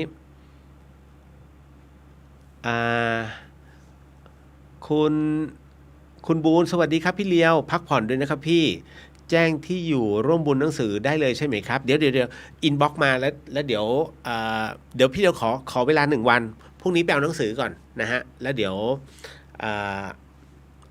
รอโอนกฐินยังผมต้องรอวันที่31ก่อนต้องรอเช็คก่อนแล้วจะพยายามจะดูฮะว่าทางวัดอะไรนะเดี๋ยววัดสวนพริกฮะตกลงมีเจ้าภาพไหมถ้าไม่มีนั่นหมายถึงว่าเจ้าภาพเบี้ยวสวมทันที นะฮะเดี๋ยวขออนุญาตเนาะยังไม่ใช่ตอนนี้ฮะเพราะว่าพี่เลียวยังไม่ได้ติดต่อเจ้าอาวาสนะฮะคุณธงชัยพี่เลียวช่วยแนะนำเรื่องปล่อยปลาชนิดปลาที่ถูกหลักให้หน่อยครับไปแล้วหลังปล่อยเรากรวดน้ำได้ไหมครับนะฮะคือผมเคยเมื่อรู้สึกจะเป็นไลฟ์ครั้งที่แล้วนะฮะเมื่อในวันศุกร์ใช่ไหมไม่ใช่สิวันพฤหัสของถ้าย้อนกลับไปในเฟซพี่เลียวฮะของวันพฤหัสที่แล้วพี่เลียวพูดถึงในเรื่องของการปล่อยปลานะไม่ว่าจะเป็นปลาชนิดไหนก็ตามนะไม่ว่าจะเป็นปลาไหลปลาอะไรก็ตามเนี่ยฮะมีหมดว่าลักษณะพื้นดินเป็นยังไงไอ้ที่ปล่อยตามหน้าวัดต่างๆปล่อยไปก็ตายมีแต่บาปกับบาปนะคือเราไม่รู้ก็จริงจำได้ไหมฮะคิดแล้วทำไม่คิดแต่ทำคิดแล้วไม่ทำนะฮะตัวสมดุลตัวกรรมเนี่ยมันเกิดจากตรงไหนนะฮะอันเนี้ยคือเราไม่คิดแต่เราทำการปล่อยปลาเนี่ยไม่คิดแต่เราทำคืออะไรฮะเราไม่คิดว่ามันจะบาปเรามีเจตนาว่าจะซื้อเข้าไปปล่อยคือเราทำไงแล้วก็ไปปล่อยเพราะเราไม่รู้ถูกไหมฮะไม่รู้ก็คือไม่คิดใช่ไหมฮะพอปล่อยไปเสร็จปุ๊บสักพักเรียบร้อยตายเพราะด้วยระบบนิเวศมันไม่ใช่นะฮะนี่แหละถามว่าแล้วตรงนี้มันเกิดอะไรขึ้นกับเราไหมนะฮะไม่คิดแต่ทำมันเกิดฮะแต่มันเกิดเป็นเศษกรรมมันไม่ใช่เป็นตัวกรรมโดยตรงเพราะว่าเราไม่มีเจตนากรณีตรงนี้ ในเรื่องของการปล่อยปลาเนี่ยนะฮะแล้วไปปล่อยผิดที่ผิดทางแม้กระทั่งปล่อยเต่าดูดีนะคุณมันมีเต่าบกกับเต่านานะขออภัยมันมีเต่าน้ำกับเต่านาไอ้เต่าน้ำเนี่ยไม่ใช่คุณไปปล่อยในน้ำนะมันไม่มีเหงือกนะมันไม่มีเงือกในการหายใจเต่าเนี่ยมันดำได้เหมือนไอ้เข้อะเหมือนตะภาพมันต้องลอยขึ้นมาแต่มันมีเมื่อมันลอยมามันต้องมีขอนให้เกาะนะฮะเพราะฉะนั้นถ้าคุณมีเนินนะฮะสมมุติบ่อมีเนินหรือว่ามีขอนไม้คุณปล่อยเต่าได้นะฮะไม่งั้นก็ตายนี่แหละและคุณเอาเต่านาไปปล่อยน้ำตาย มันว่ายน้ำไม่ได้ดูดีๆฮะสังเกตไหมเฮ้ยทำไมขับรถอยู่ทำไมเต่ามาจากไหนวะบ่อน้ำก็เนี่ยเต่านานั่นแหละครับมันจะอยู่ตามเลนนะครับเนี่ยอันเนี้ยดูดีๆเพราะฉะนั้นกรณีที่ไม่คิดแต่ทำเนี่ยมันเหมือนกับกรณีที่พระอาจารย์ภัสกรยกตัวอย่างเสมอว่ามีผู้ชายนะมีผู้ชายคนหนึ่งกำลังก็คือกินกล้วยอยู่แล้วอยู่ก็โยนเปลือกกล้วยไปชิวนะเปลือกกล้วยก็ไปตกที่ถนนผู้ชายคนนี้ก็เดินกลับบ้านไปต่อมานะไม่นานก็จะมีคุณยายท่านหนึ่งเดินมาริมถนนแล้วปรากฏว่านะเดินไม่ได้มองเปลือกกล้วยเลยเหยียบฟึบนะลื่นล้มหัวแตกตายถามว่าใครผิดถูกไหมฮะถ้าไอเนี่ยไม่โยนเปลือกกล้วยคุณยายก็ไม่สามารถจะเหยียบถูกไหมเปลือกถ้าไม่โยนเปลือกก็คุณยายก็ไม่สามารถจะเหยียบเปลือกกล้วยได้นะไม่คิดไงไม่คิดว่าจะเกิดเหตุการณ์นี้แต่ทำก็คือโยนไปแล้วผลคือมีผลกระทบไหมมันมีผลกระทบแต่เป็นกระทบเขาเรียกว่าไม่กระทบตัวเราก็คือไม่กระทบใจแต่มันกระทบโลกก็คือชาวบ้านเดินมาแล้วเกิดเหตุการณ์เกิดขึ้นกรรมที่เกิดขึ้นอะไรคือเศษกรรมไม่ใช่ตัวกรรมโดยเต็มเพราะเราไม่ได้มีความตั้งใจไม่คิดว่าจะเกิดขึ้นแต่มันเกิดฮะนี่ฮะกรณีเดียวกันเนาะอันนั้นพี่เลียวครับขอเบอร์เลขบัญชีครับฟังอยู่ว่ามีทอดกฐินวัดสายหินครับ อ๋อเมื่อกี้มีถ้าเลื่อนขึ้นไปเมื่อกี้มีกัลยาณมิตรนะฮะคุณจินชานั้นได้เขียนเอาไว้แล้วนะฮะมีเนี่ยกฐิน5วัดเป็นออมสินนะครับนะฮะ0201796335589ลองเลื่อนขึ้นไปนะมี5นั้นครับโมทนาสาธุจ้ะนะฮะอันนี้นะครับคุณเมธสิทธิ์โมทนาสาธุกับพี่เลียวด้วยครับขอแบ่งบุญให้พี่ชายพี่เลียวด้วยครับสาธุครับขอบพระคุณฮะโมทนาสาธุนะฮะป้าแก้วสวัสดีคุณเรียวหลับไปตื่นหนึ่ง สวัสดีครับป้านะฮะคุณจินชาไว้คุณเรียวว่างสะดวกเขียนเป็นคอนเทนต์เรื่องการปล่อยพันธุ์สัตว์น้ำเป็นวิทยาทานเพื่อให้ท่านผู้ชมนั้นท่านอื่นๆที่ไม่ได้ฟังไลฟ์กลับมาหาอ่านได้อีกทีได้ครับขอบพระคุณมากเดี๋ยวเอาไว้จะเขียนในตัวเพจดีเจเลียวหลอนดีเจเลียวเดอะเฮียนนะครับเอาละฮะเดี๋ยวขออนุญาตเนาะในเรื่องของการสมทานศีลและเราไปนั่งสมาธิกันแบบสั้นๆนะครับขออนุญาตนะครับท่านใดที่ไม่สามารถสมทานได้ก็ใช้วิธีการน้อมจิตโมทนาตามแล้วกันนะครับ ขออนุญาตนะครับตั้งนะโม3จบนะครับสาธุนะโมตัสสะภะคะวะโตอะระหะโตสัมมา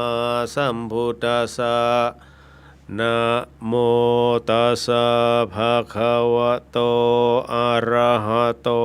สัมมาสัมพุทธัสสะนะโมตัสสะภะคะวะโตอะระหะโตสัมมาสัมพุทธัสสะพุทโธธัมโมสังโฆศีลข้อ1ไม่ฆ่าสัตว์ศีลข้อ2ไม่ลักทรัพย์ศีลข้อ3ไม่ประพฤติผิดในกามศีลข้อ4ไม่พูดเท็จศีลข้อ5ไม่ดื่มสุราและของมึนเมาบัดนี้ข้าพเจ้าตั้งใจรักษาศีลแล้วบัดนี้ข้าพเจ้า คือผู้มีศีลข้าพเจ้าผู้มีศีลละอายต่อการทำความชั่วกลัวต่อผลของบาปกรรมข้าพเจ้าผู้มีศีลมีหิริโอตปะมีกายเป็นมนุษย์มีใจเป็นเทวดาเป็นมนุษย์เทโวเข้าถึงความเป็นสหายกับเราเทวดาทั้งหลายณบัดนี้ข้าพเจ้าทั้งหลายขออดโทษลดกรรมที่ข้าพเจ้าประมาทพลาดพลั้งในช่วงวันนี้หลงในฉับพลันและขอให้กรรมดีที่ข้าพเจ้าหรือเหล่ากัลยาณมิตรได้ทำไว้นั้นในช่วงวันนี้ขอจงมาแทรกส่งผลบุญนี้ให้ข้าพเจ้าได้มีความสุขและประสบผลสำเร็จตลอดไปเถิดสาธุสาธุสาธุอนุโมทามินะครับ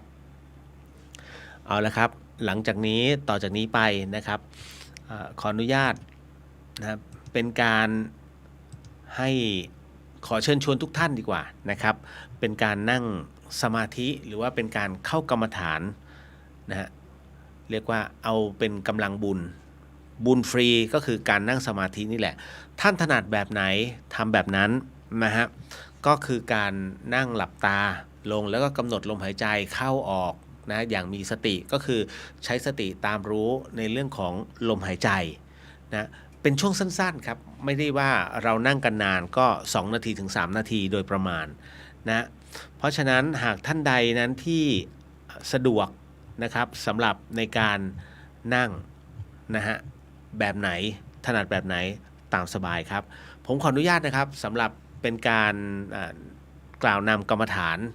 นะฮะในช่วงเวลาแบบนี้นะฮะเพื่อที่จะได้ไม่เดดแอร์จนเกินไปถ้าหากพร้อมแล้วนะตอนนี้ค่อยๆหลับตาลงนะฮะ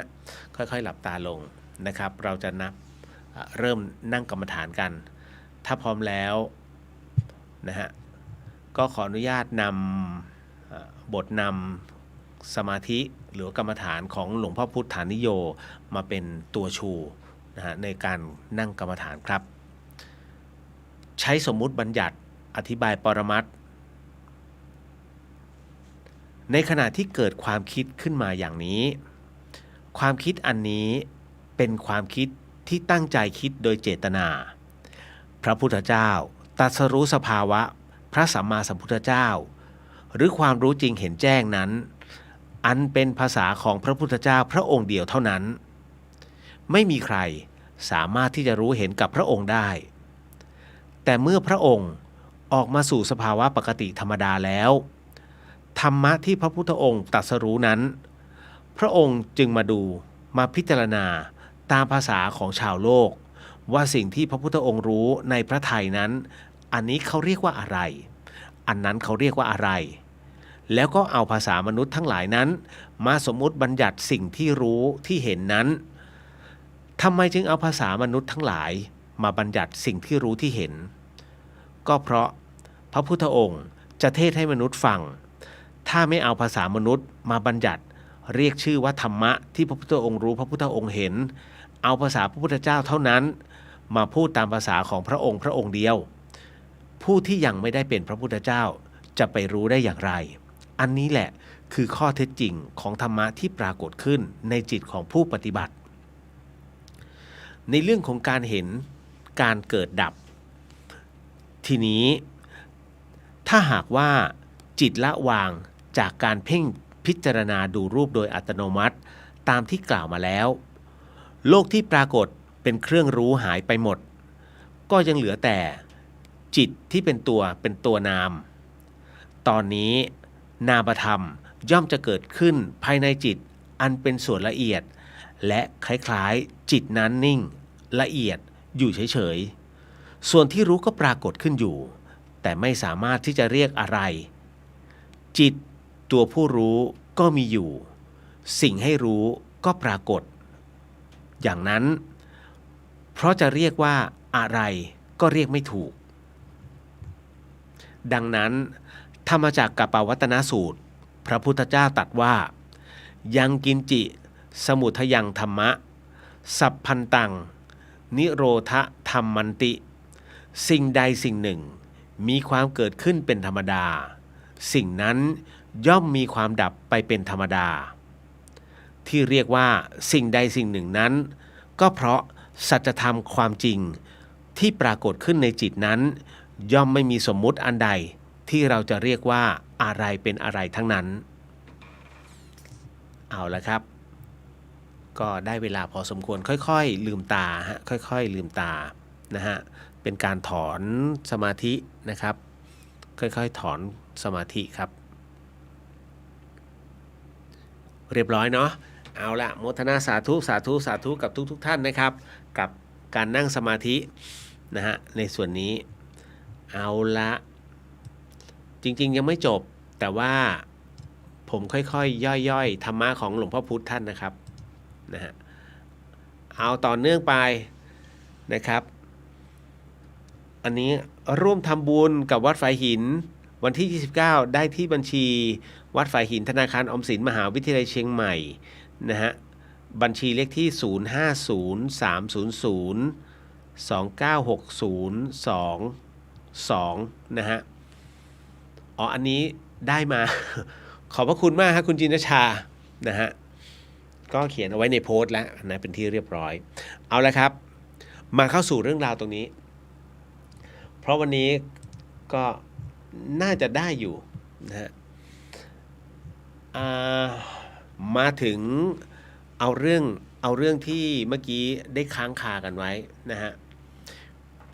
พี่คะหนูกล่าวบทอโหสิกรรมเองแล้วมันหนักมากๆจนหนูต้องก้มตัวลงและมีอาการจุกหายใจขัดจนกล่าวเรียกว่ากล่าวไม่จบฮะแล้วอาการก็ทุเลาลงหนูก็เปลี่ยนมาเป็นนั่งสมาธิแต่คราวนี้ราบรื่นอยากทราบว่าเป็นเพราะอะไรคะนะฮะอันนี้เมื่อกี้ผมทำท่าให้ดูแล้วใช่ไหมฮะนะคือน้องพยายามกล่าวบทอโหสิกรรมนะจากหนังสือสมดุลโลกนะฮะของหลวงพี่ภัสกรนะฮะคือถ้าเปิด YouTube นะครับก็กลัวว่าไม่มีสมาธิแล้วใจจดใจจ่อกับพระอาจารย์ท่านก็เลยใช้วิธีการกล่าวนะฮะแต่จริงๆเนี่ยเปิด YouTube ของหลวงพี่ท่านก็ได้นะฮะแล้วก็กล่าวตามท่านก็ได้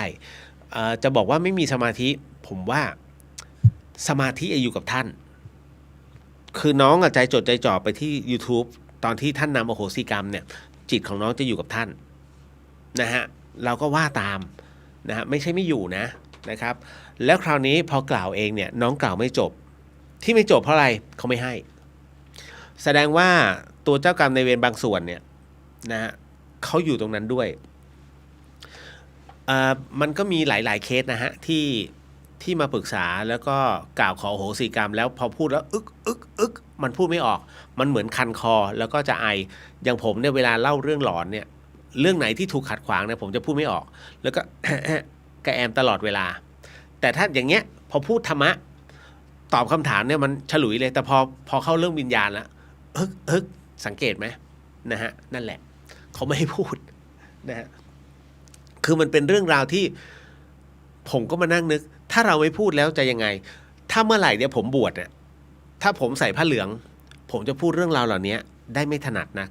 เพราะถือว่าคือคนรักก็มีคนเกลียดก็มีนะฮะเพราะฉะนั้นเนี่ยเราก็ไม่รู้หรอกว่าใครจะยังไงถูกไหมฮะถ้าบอกว่าโอ้โหพระรูปนี้มาพูดเรื่องผีเรื่องวิญญาณนะท่านบอกว่าต้องอย่างนั้นต้องเฮ้ยท่านรู้ได้ยังไงตายเลยครับผมปาราชิกเลยนะฮะเพราะฉะนั้นถึงได้บอกว่าตอนนี้ผมไม่ได้เป็นพระคือคฤหัสถ์พูดได้แต่ถ้าเมื่อไหร่ก็ตามที่จะต้องมานั่งพูดในขณะที่ผมใส่จีวรเนี่ยจบเลยฮะพูดได้บางอย่างแต่มันไม่เต็มปากเต็มคำมันไม่เต็มปากเต็มคำถูกไหมฮะนั่นแหละฮะแหมยิ่งเราด้วยนะคนชอบเป็นร้อย คนเกลียดเป็นล้าน พอพูดแบบให้พี่เลี้ยวมันเล่นมันเลยเว้ยหลวงพี่ จบเลยนะฮะปาราชิกเลย เพราะฉะนั้นถ้าผมบวชเนี่ยการพูดเรื่องวิญญาณเนี่ยจะต้องสงบปากสงบคำเขาเรียกมันก็ไม่ใช่สงบปากเขาเรียกค่อยๆละเมียดละไมกับการพิถันในคำพูดจนบางคนเดี๋ยวจะมองว่าโอ้ไอ้นี่กระแดะนะประมาณนั้นเลยนะเพราะมันจะต้องระวังมากครับนะฮะการเป็นสมณะแล้วมาพูดเรื่องวิญญาณเนี่ยนะครับพระพุทธองค์จึงห้ามไม่ให้พูดไงฮะนะเพราะเรื่องราวตรงนี้ถือว่าเป็นเรื่องราวอาจินไตยพูดไปเถียงยังไงก็ไม่ชนะกันนะฮะนี่แหละเอาละเพราะฉะนั้นก็เลยต้องมานั่งทำความเข้าใจก่อนนะฮะว่าการกล่าวบทอโหสิกรรมของพระอาจารย์ภัสกรนั้นให้ทำเองเนี่ยดีแล้วทำถูกต้องแล้วฮะทำทุกวันได้มันก็เขาก็จะคลายไปเรื่อยๆเพราะว่าเวลาเราอ่านนะฮะข้อความเนี่ยของพระอาจารย์ท่านนะครับจิตเรามันเป็นหนึ่งเดียวมันจะใจจดใจจ่อมันเยอะถูกไหมฮะมันก็จะจดด้วยความตั้งใจนะแต่คราวนี้ที่มันอึกแล้วคือโดนเหยียบอะพูดง่ายๆอ่ะน้องเขาบอกเหมือนโดนเหยียบอะใช่มันก็อึกลงไปจนหน้าติดดินเงี้ยแต่พอบอกไม่ท่องแล้วมานั่งเป็นสมาธิทำได้ยาวตลอดไม่มีอาการแบบนี้เลยนะฮะเพราะฉะนั้นเนี่ยแสดงว่าน้องมีตัวใหญ่หมายถึงว่าเจ้ากรรมนายเวรตัวใหญ่เนี่ยนะฮะเขามาขัดขวางนะครับแล้วจะทำยังไงล่ะวิธีแก้ทำไปดูมันไม่ได้ก็ให้มันรู้ไปยิ่งขัดขวางตัวกรรมมันไปเกิดกับเขาเอาไปฮะทำไปเดี๋ยวน้องชนะเองนะครับปีเดือนต่อไปเนี่ยที่พี่เลียวจะทำอโหสิกรรมเนี่ยก็คือเดือนวันลอยกระทงเพ็ญเดือน12นะน้ำนองเต็มตลิ่งเลย นะฮะก็เดี๋ยวต้องดูวันก่อนถ้าเป็นวันธรรมดาก็อยู่ในรายการนี่แหละฮะแต่ถ้ามันไม่ใช่ก็เป็นเสาร์อาทิตย์ก็อาจจะให้ร่นมาให้เร็วขึ้นนิดนึงนะครับก็ช่วง18:30อะไรประมาณนี้นะครับต้องดูอีกทีนึงเพราะว่าพี่เลียวยังอยู่ในช่วงของกฐินตกค้างนี่แหละที่แม่ฮ่องสอนน่าจะเป็นวันที่8นะฮะเดือนหน้าถ้าจำไม่ผิดนะ8เดือนหน้าเป็นวันลอยกระทงนะครับนั่นแหละก็จะทำวันนั้นหรือ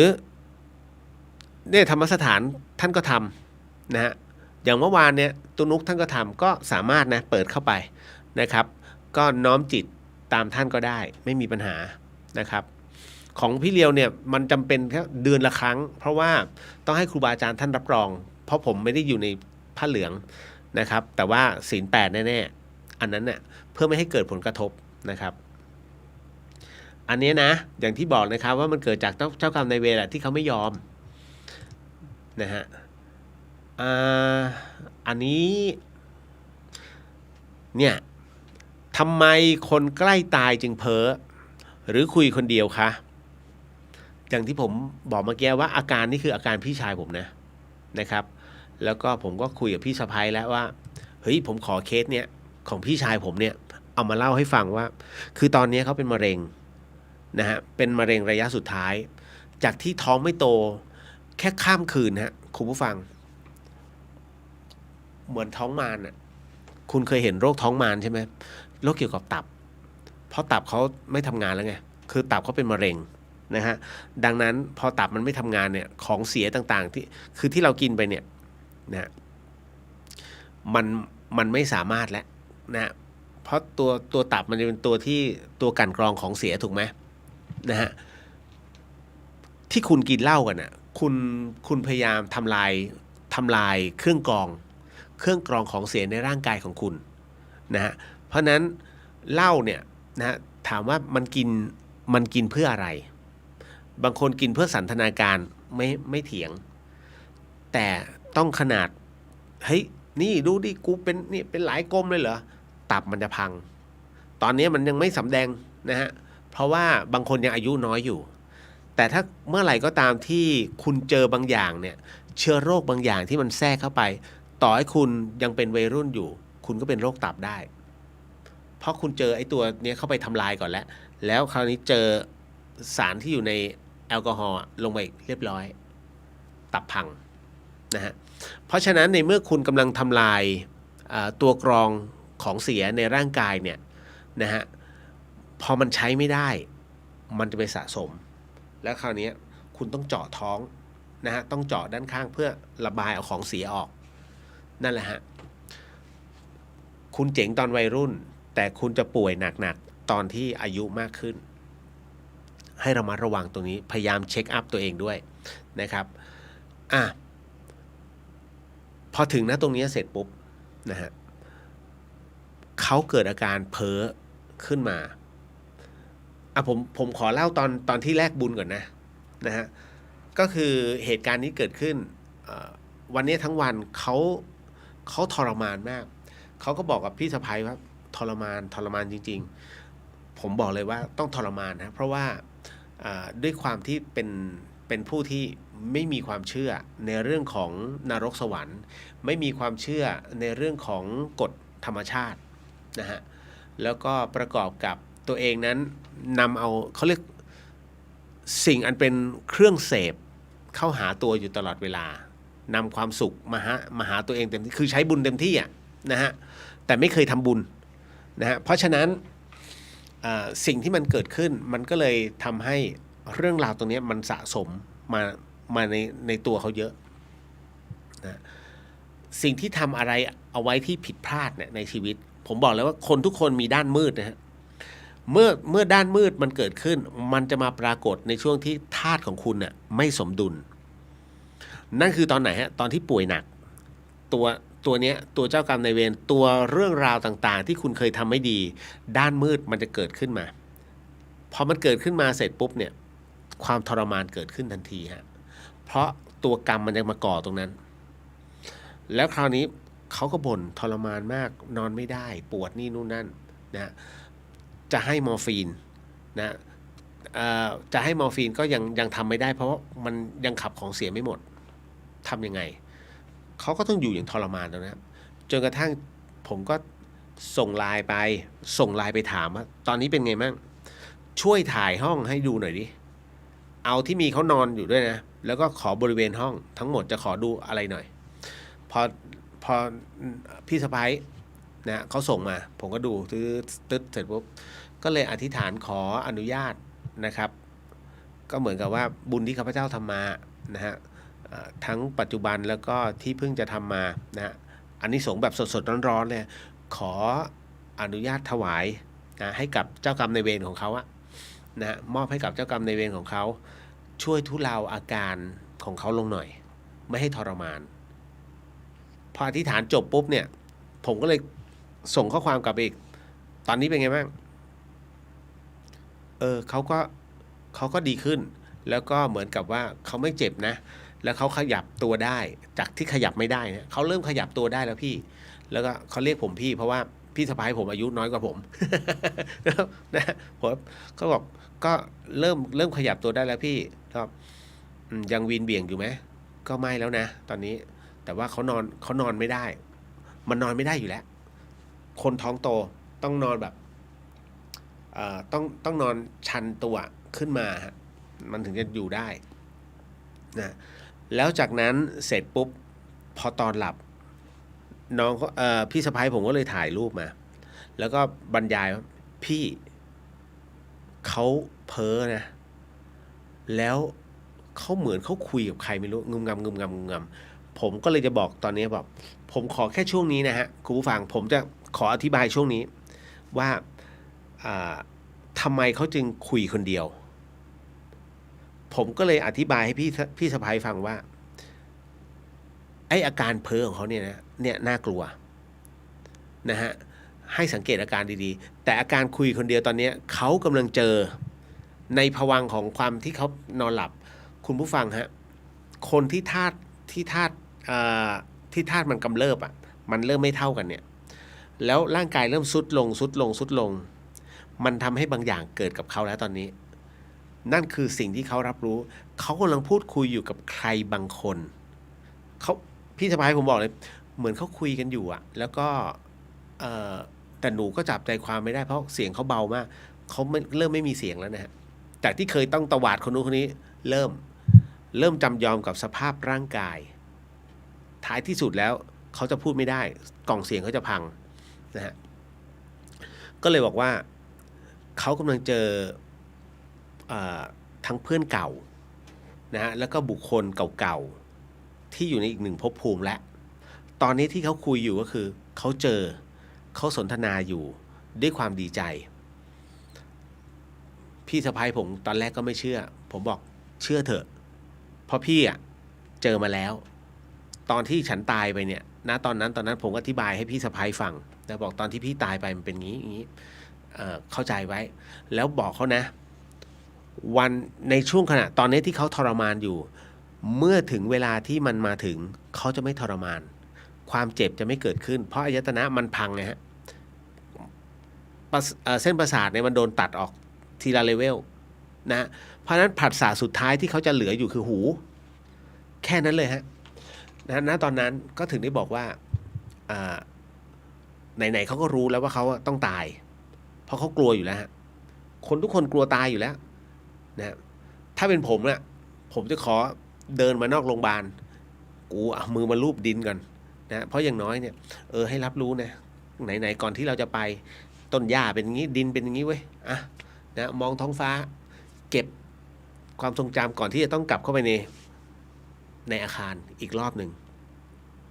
คนทุกคนอยากอยู่กับธรรมชาติแหละคุณนะยิ่งนอนและให้ร่างกายมันซึมซับจากนะต้นไม้ใบหญ้าตายไปตรงนั้นได้อย่างดีกว่าอยู่ในห้องยาอันนั้นน่ะนั่นคือผมเลยที่คิดเอาไว้แต่กรณีตรงนี้ของพี่ชายเขาเต็มแล้วหมายถึงว่าเขาเริ่มจะไม่รับรู้แล้วผมถึงได้บอกว่าเดี๋ยวผมจะต้องส่งข้อความไปอีกว่าวันพรุ่งนี้นะฮะมันจะมีช่วงหนึ่งที่ผมเคยบอกว่าเมื่อไหร่ก็ตามที่ร่างกายของคนเราเนี่ยเริ่มไม่ไหวมันจะมีช่วงระยะเวลาเขาเรียกนาทีทองของตัวธาตุเกิดขึ้นนั่นคือธาตุทั้งหมดมันจะมารวมกันเป็นครั้งสุดท้ายอะไรที่ว่าอยู่ในที่หมอบอกว่าเฮ้ยอยู่ๆมันดีขึ้นผิดปกติผมจะบอกว่าอันนั้นน่ะถ้ามีอะไรรีบคุยให้เขาเขียนเอาไว้นี่นู่นนั่นเพราะอาการแบบนี้เขาเรียกการรวมธาตุครั้งสุดท้ายก่อนที่ธาตุจะแตกสลายนะฮะคุณจะมีนาทีทองตัวนี้เพียงไม่กี่นาทีหรือว่าเต็มที่1 ชั่วโมงเขาอยากสั่งเสียอะไรเขียนเลยเขียนนะพูดอะไรพูดนะเราก็ปลอบอะไรได้ปลอบช่วงเวลานั้นบอกบุญได้บอกนึกถึงความดีนึกถ้าไม่เคยทำความดีเลยนึกถึงความสุขที่เราเคยไปเที่ยวสถานที่แห่งนี้นี่นะเอาตัวจิตเป็นที่ตั้งฮะไม่ต้องเอาอาการเป็นที่ตั้งเพราะอาการนะยังไงก็มันก็ไม่ไหวผมก็ต้องบอกเขาอย่างนั้นเพราะว่าเราไม่รู้หรอกว่าเขามีธรรมะเป็นสรณะหรือเปล่าคนเราไม่เท่ากันนะฮะแล้วอีกอย่างหนึ่งคนที่ทำกรรมอยู่เรื่อยๆตรงนี้สำคัญผมก็เลยบอกว่าคือพี่ชายผมเนี่ยบุญไม่ค่อยทำหรอกก็พูดกันตรงๆผมเลยขอเอาตรงนี้มาเป็นวิทยาทานก็เลยบอกว่าก่อนที่คุณจะนึกถึงความดีมันจะมีอาการตัวหนึ่งฮะซึ่งทำให้คุณเจ็บเกิดขึ้นทำไมมันต้องเกิดขึ้นนะตรงนั้นมันเป็นเพราะว่านี่แหละคือมารอันนี้หลายๆคนอาจจะไม่เข้าใจนะมันคือมารฮะมันคือมารที่จะไม่ทำให้คุณนั้นไม่สามารถจะไประลึกในเรื่องของความดีที่คุณเคยทำได้กูต้องมาขัดขวางก่อนเพื่ออะไรเพื่อเมื่อไหร่ก็ตามที่มันดับตอนนั้นเนี่ยคุณดิ่งทันทีเนี่ยคือมารจะมาเอาไปเป็นพวกดังนั้นเขาจึงบอกว่าทำสมาธิซะหัดฝึกสมาธิซะประโยชน์ของการฝึกสมาธิคือตรงนี้แหละฮะคือช่วงเวลาที่เรากำลังจะตายพูดกันตรงๆจะพูดอ้อมค้อมทำไมประโยชน์ของสมาธิก็คือมันสามารถช่วยเราได้ก่อนตายฮะอาการไม่ต้องพูดถึงมันก็ยังคือโรคเหมือนกับที่ครูบาอาจารย์ท่านทำไมสังเกตไหมฮะหลวงปู่หลวงตาก่อนมรณภาพเนี่ยไม่ร้องสักแอะทุกรูปถามว่าปวดไหมปวดนะฮะเจ็บไหมเจ็บนะฮะลองดูดิเป็นหนองทั้งตัวนะบางรูปก็เป็นมะเร็งนะฮะแต่ไม่ร้องเฮ้ยท่านไม่เจ็บหรอท่านเจ็บนะแต่เขาเรียกว่าแยกธาตุ ท่านแยกจิตออกไปคัดจิตออกไปต่างหากเพราะฉะนั้นที่เจ็บคืออะไรฮะที่เจ็บคือร่างกายแต่จิตไม่ได้เจ็บถึงได้บอกว่าให้ฝึกสมาธิถ้าคนไม่ฝึกสมาธิก็โอ้ยแต่ถ้าคนฝึกสมาธิปุ๊บเนี่ยรู้ว่ามันต้องตายไงแต่ว่าถ้าคุณไม่รู้จักเตรียมตัวไม่รู้จักฝึกคุณก็จะเป็นคล้อยตามอาการของมันก็คือคล้อยตามมารพอคล้อยตามมารคุณจะโอยคุณไม่มีเวลามาคิดเรื่องราวอันสวยงามด้วยพลานิสงส์ต่างๆที่คุณเคยทำมันไม่สามารถแต่ถ้าคุณฝึกสมาธิอยู่เรื่อยเอาว่ากูพร้อมตายพร้อมปวดนะแต่ขอนั่งสมาธิกั้นเต็มที่เข้าสมาธิจนมันถึงห่วงเวลาหนึ่งอะความเจ็บปวดมันเริ่มทุเลาลงตัวจิตของเราเริ่มผ่องใสขึ้นคุณเริ่มชนะตัวมารแล้วเพราะฉะนั้นถึงได้บอกว่าฝึกเถอะสมาธิมันไม่ได้เสียเวลาหรอกแล้วก็มันมีแต่ประโยชน์นะฮะคุณมีปัญญามากขึ้นด้วยแล้วก็คุณเขาเรียกว่าคุณนิ่งมากขึ้นด้วยเนี่ยฮะนี่คือผลที่พลอยได้จากสมาธิหลายคนคิดว่าสมาธิไม่มีประโยชน์ไม่ใช่เลยใช้ตอนนี้เลยฮะใช้ในวินาทีสุดท้ายของการดับศูนย์ของชีวิตมันจะมีประโยชน์มากนะฮะผมไม่ได้พูดเกินจริงนะเพราะว่ามันเป็นสิ่งที่เราสามารถสัมผัสได้คนที่ฝึกอ่ะจะรู้ว่าเฮ้ยมันช่วยได้อะไรหลายๆอย่างเวลาที่คุณคันที่กายแต่ใจไม่ได้คันเพราะฉะนั้นเมื่อใจไม่ได้คันเนี่ยคุณก็สามารถนั่งต่อได้ผ่านความคันที่ยุงมันกัดถูกไหมฮะนะนั่งไปแล้วมันแสบจมูกจังมันคัดจมูกจังแป๊บเดียวก็หายพอมันผ่านทั้งหมดทั้งมวลเขาเรียกมารมาทดสอบนี่แหละครับคราวนี้กรณีตรงนี้ของพี่ผมอะเขาไม่เคยปฏิบัติพอไม่เคยปฏิบัติเนี่ยพอจะระลึกเลยเขาปวดผมถึงบอกเนี่ยไอ้อะไรที่ด้านมืดที่เราเคยทำไว้มันจะมาโชว์เขาเรียกมาข่มพอมาข่มเสร็จปุ๊บจิตคล้อยตามเจ้ากรรมนายเวรมาเรียงเลยคราวนี้มันมารับรู้แล้วได้เวลากูแล้วนี่ฮะตอนนี้เขาอยู่ในสภาพที่เรียกว่ายังไม่ถึงขั้นจำยอม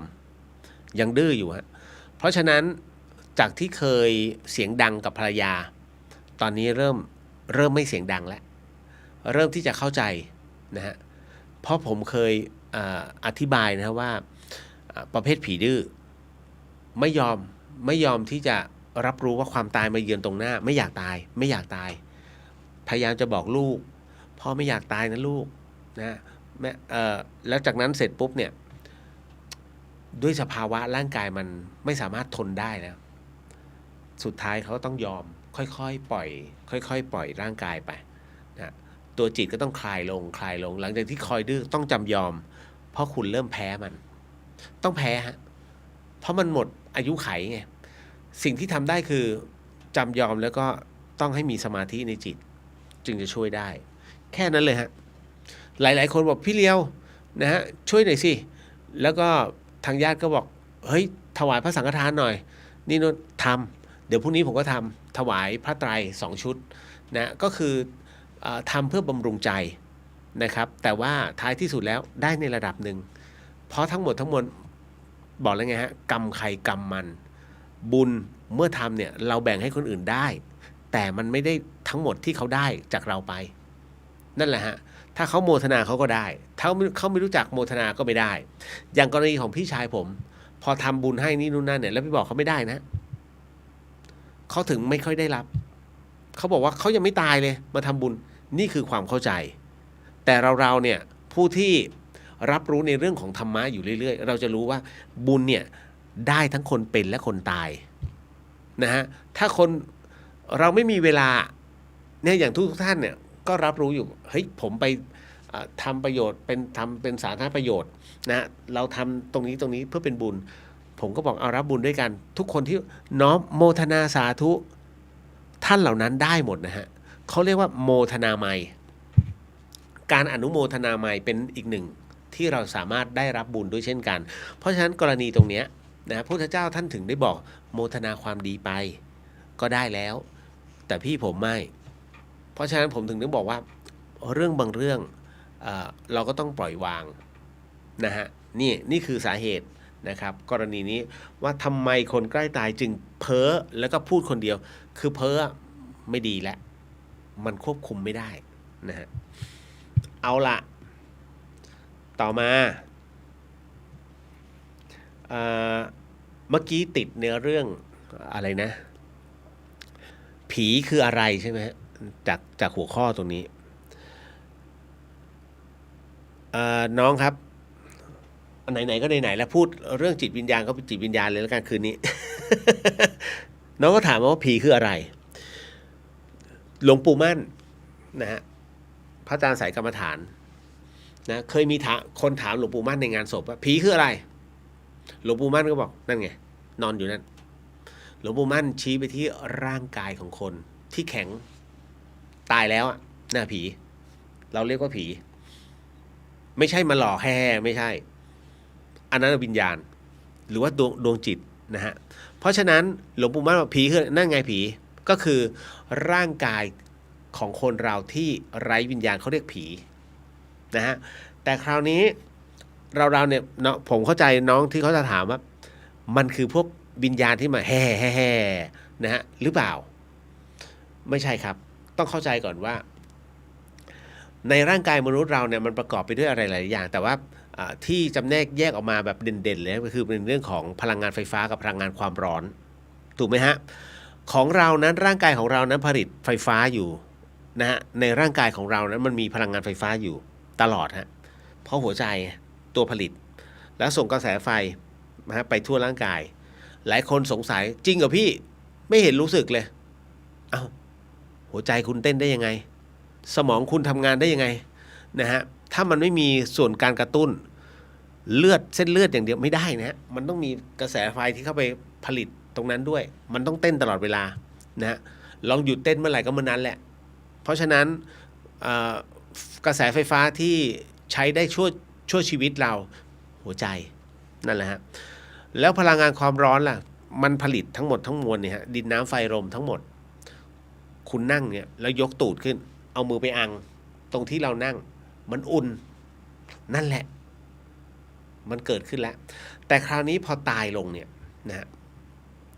พอคนเราตายลงปุ๊บดวงจิตนั้นจิตเรามาอาศัยร่างอยู่นะฮะเขาถึงได้บอกว่าท่านพุทธทาสจึงจำแนกเป๊ะเลยคือจิตเป็นนาย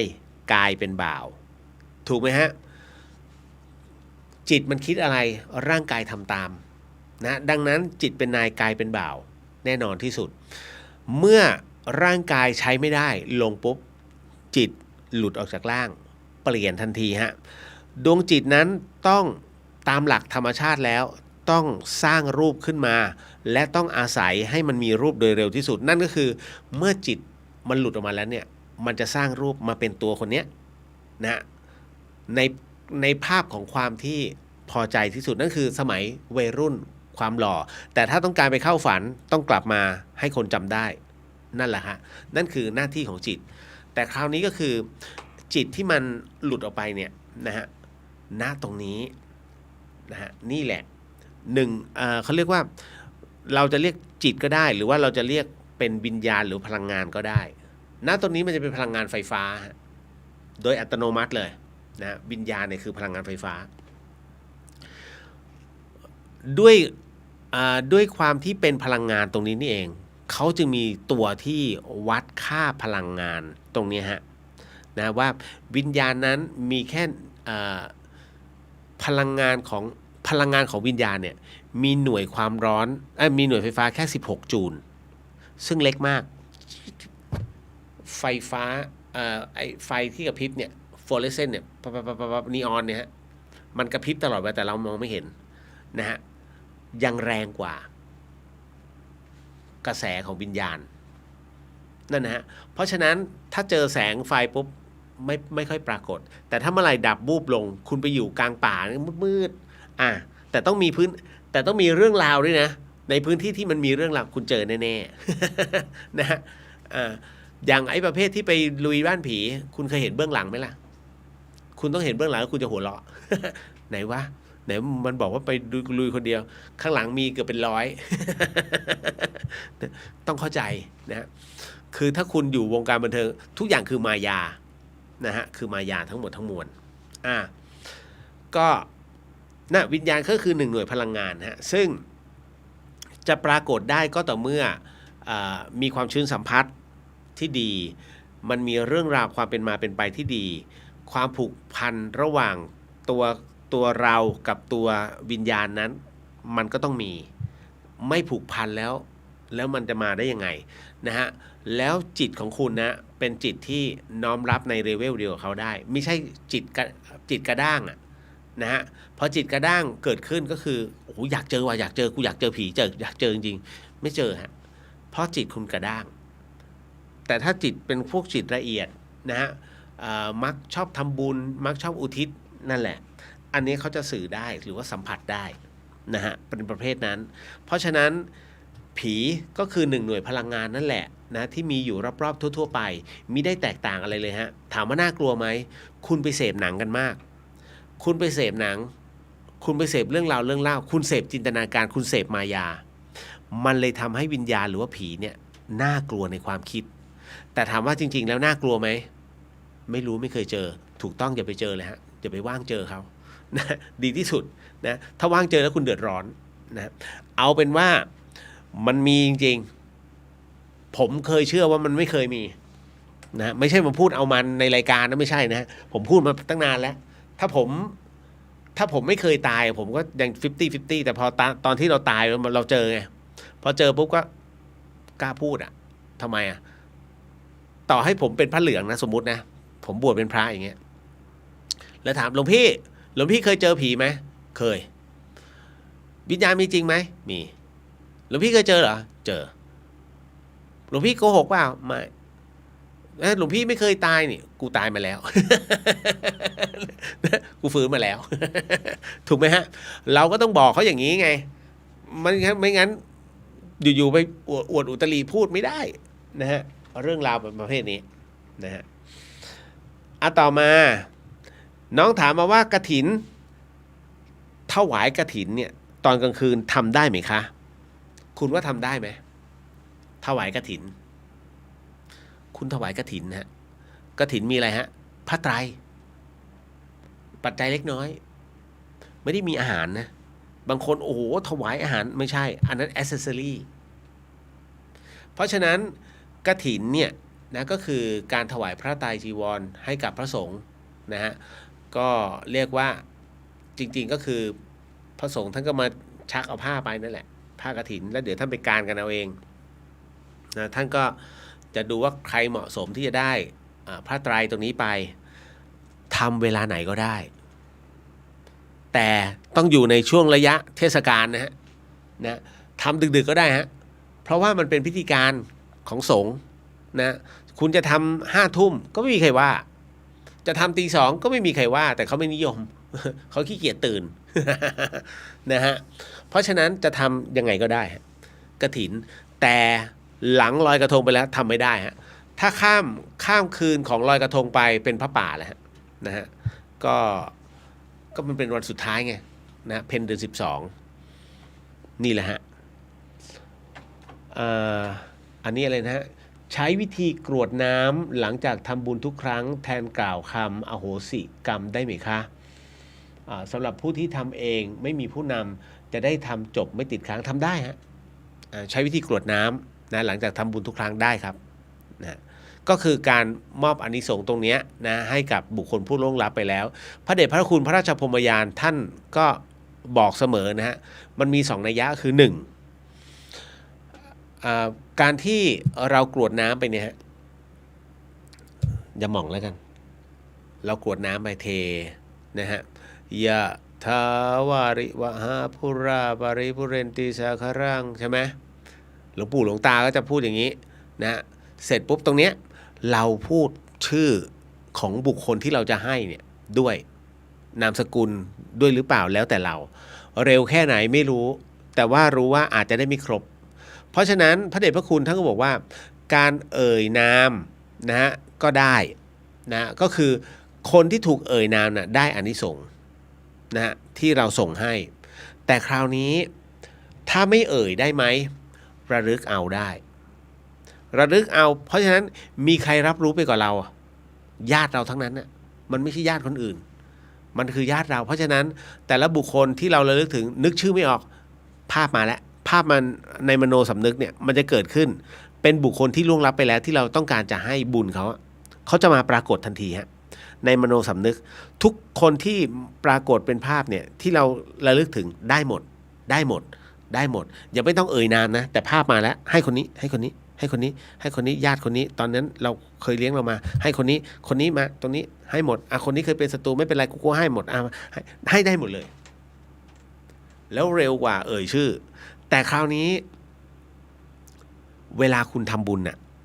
มันจะมีอีกประเภทหนึ่งที่หลายๆท่านพระเดชพระคุณหลวงพ่อฤาษีลิงดำเนี่ยท่านบอกไว้ว่าเรามักไม่เคยระลึกถึงเขาเลยแต่เขาก็มารอเขาใจจดใจจ่อรอ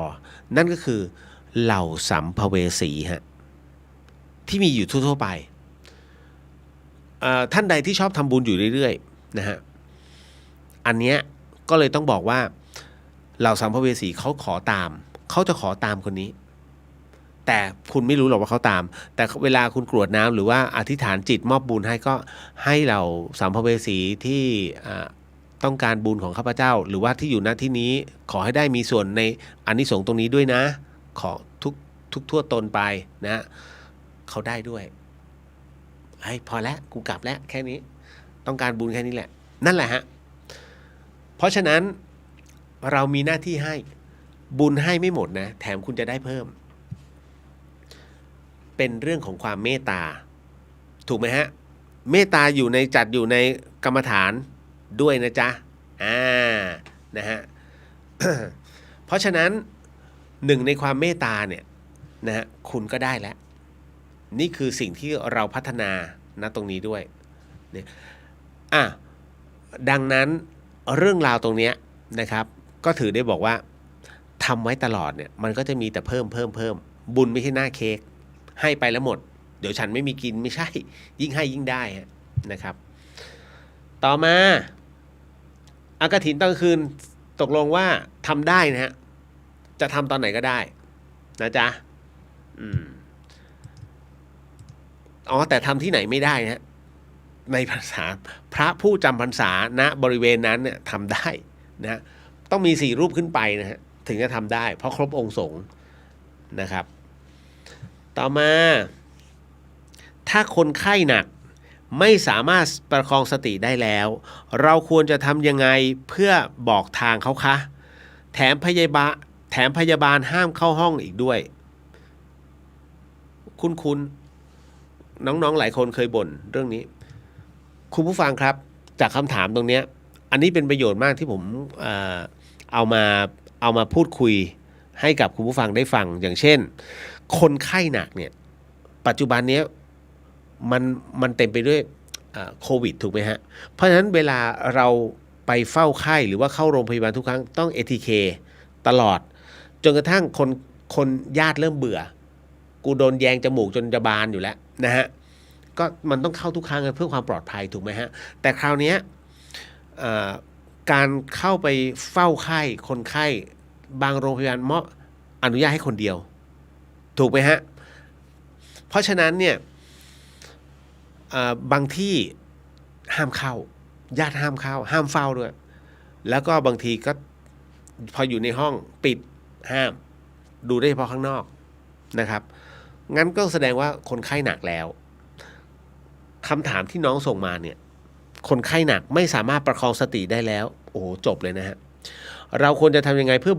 บอกทางเขาประคองสติไม่ได้แล้วน้องจะไปบอกหนทางเขายังไงถูกไหมฮะแถมพยาบาลไม่ให้เข้าจบเลยถ้ามีถ้าพยาบาลใจดีหน่อยนะฮะให้พยาบาลช่วยกระซิบข้างหูคุณลุงหลานลูกมาเยี่ยมนะคุณลุงลูกบอกว่าขอให้คุณลุงนั้นปล่อยวางนะฮะนึกถึงความดีที่ทำนะอันนี้ก็ได้แต่ถามว่าเราจะเจอพยาบาลใจดีแบบนั้นไหม พยาบาลนะไม่นางฟ้า เธอก็ทำงานของเธอหนักอยู่แล้ว คุณเอาภาระไปให้เธออีกเธอเครียดนะฮะ ต้องบอกก่อน เพราะฉะนั้นเนี่ยยากมากเลยอ่ะน้องคือคนไข้หนักไม่สามารถประคองสติได้แล้วเราจะทำไงเพื่อบอกทางเขาถ้าบอกทางคือต้องข้างหูนะฮะแล้วก็แถมพยาบาลห้ามเข้าอีกจบแล้วเป็นกรรมของแต่ละคนจริงๆนะฮะอันนี้ต้องขอวิงวอนน้องพยาบาลแล้วกันถ้าน้องพอจะมีแรงทำบุญหมอพยาบาลเนี่ยเขาทำบุญทุกวันนะเขาช่วยเหลือคนนะฮะเคยมีน้องถามมาว่าพี่แล้วถ้าหมอผ่าตัดแล้วทำให้คนคนนั้นน่ะเสียชีวิตลงอันนี้ถือว่าเป็นการทำบุญหรือทำบาปน้องดูเจตนาด้วยฮะน้องดูเจตนาว่าหมอเนี่ยเขาเอาคนไข้ไปผ่าตัดเพื่ออะไรเพื่อฆ่าเหรอฮะไม่ใช่หมอพยายามช่วยเหลือคนไข้จนถึงวินาทีสุดท้ายสุดความสามารถของเขาแล้วนั่นคือเมื่อเขาช่วยแล้วไม่สามารถช่วยเหลือได้นั่นคือทั้งหมดไปตามบุญตามกรรมถูกไหมฮะดังนั้นการที่คุณหมอเนี่ยมีวัตถุประสงค์ช่วยเหลือคนไข้คุณหมอได้บุญนะแล้วพยาบาลเองเนี่ยเป็นผู้ที่ช่วยเหลือเป็นลูกมือคุณหมอพยาบาลก็ได้บุญเดี๋ยวก่อนหมอกับพยาบาลเนี่ยเขาคนละหน่วยงานกันนะฮะคุณผู้ฟังต้องเข้าใจก่อนนะหมอคือแพทย์พยาบาลคือพยาบาลพยาบาลเนี่ยเขาทำงานร่วมกับหมอฮะนะฮะพยาบาลไม่ใช่ลูกน้องหมอนะจะสังเกตนะเขาจะแยกกันนะครับคุณบางคนไปวีนใส่พยาบาลนะฮะก็เป็นอันเข้าใจได้คืองานเขาหนักพยาบาลหนึ่งคนคนไข้หลายคนนะฮะต่อคนไข้หลายคนเขาเครียดหมอเช่นกันหมอนั่นทำงานตัวคนเดียวนะฮะพยาบาลก็ไปยุ่งกับหมอไม่ได้แต่เขาทำงานด้วยกันเพราะมันสายงานเดียวกันเหมือนกับป่าไม้กับกองอนุรักษ์นะนั่นนะเหมือนอุทยานกับป่าไม้เนี่ยเขาขึ้นกับกรมป่าไม้แต่เจ้าหน้าที่ป่าไม้กับเจ้าหน้าที่อุทยานคนละหน่วยงานนะแต่อยู่ในกองเดียวกันเช่นกันหมอไม่มีสิทธิ์ที่จะอะไรล่ะเขาเรียกว่าขายยานะไม่ได้นะหมอขายยานี่ติดคุกหมอเขียนใบสั่งยาให้ได้นะแล้วหมอจะมาจ่ายยาให้ไม่ได้ฮะหมอติดคุกคนที่จ่ายยาให้กับคนไข้ได้คือใครฮะพยาบาลก็ไม่ใช่เภสัชกรนะฮะทั้งเภสัชชายเภสัชหญิงมีหน้าที่จ่ายยาฮะเพราะฉะนั้นเมื่อคุณหมอสั่งยามาเนี่ยเภสัชเขาจะดูเมื่อดูเสร็จปุ๊บถามว่าเภสัชกรเนี่ยสามารถค้านคุณหมอได้ไหมสามารถค้านได้คุณหมอคะตัวเนี้ยมันมีงานวิจัยว่าเมื่อมันกินรวมกันเนี่ยมันจะเกิดเอฟเฟกต์นะกับคนไข้แบบนี้คุณหมอจะเปลี่ยนตัวยาไหมคะเภสัชมีสิทธิ์นะบอกคุณหมอได้นะคุณหมอก็เอาเหรอมีตัวยาใกล้เคียงไหมอ๋อเภสัชก็จะมีชื่อยามาให้มันจะมี3ตัวนะคะที่ทำเป็นบริษัทคู่แข่งกันแต่ว่าตัวยาเหมือนกันค่ะคุณหมอลองดูสิคะว่าจะใช้ตัวไหนได้เภสัชเขาจะบอกหมอก็จะแก้ให้เขาทำงานร่วมกันแต่คนละหน่วยงานเนาะบางคนตีเหมาไม่ได้นะจ๊ะนะครับพอถึงตรงเนี้ยก็เลยต้องบอกทั้งหมอและพยาบาลเนี่ยเขาทำบุญทุกวันนะฮะเขาช่วยเหลือคนไข้เพราะฉะนั้นถ้าน้องหมอแล้วก็น้องพยาบาลเนี่ยเจียดเวลาสักนิดหนึ่งตอนที่ลงเวรแล้วนะฮะกรวดน้ำสักหน่อยหนึ่งอุทิศให้กับเจ้ากรรมนายเวรแล้วก็สัมภเวสีแล้วก็คนไข้คนป่วยที่เสียชีวิตไปแล้วล่องลอยอยู่ในโรงพยาบาลทั้งหมดก็ได้ขอให้ได้รับในส่งผลบุญบ้างอย่าลืมนะทุกโรงพยาบาลเขามีหมดนะน้องหมอน้องพยาบาลช่วยเขานิดนึงนะครับเพราะน้องทำบุญกันทุกวันอยู่แล้วเขารักษาทุกวันนะคุณทำเป็นเล่นไปนะฮะนี่แหละถึงได้บอกเป็นบุคคลที่ต้องเซฟนะฮะเอาล่ะก็บอกเนาะนะถ้าน้องพยาบาลพอจะว่าง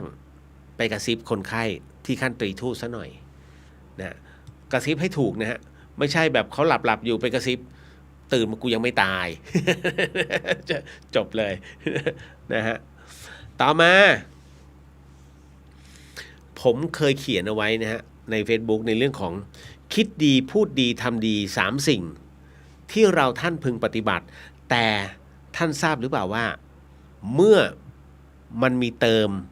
มันก็ต้องมีเต็มเมื่อมีเข้ามันก็ย่อมมีออก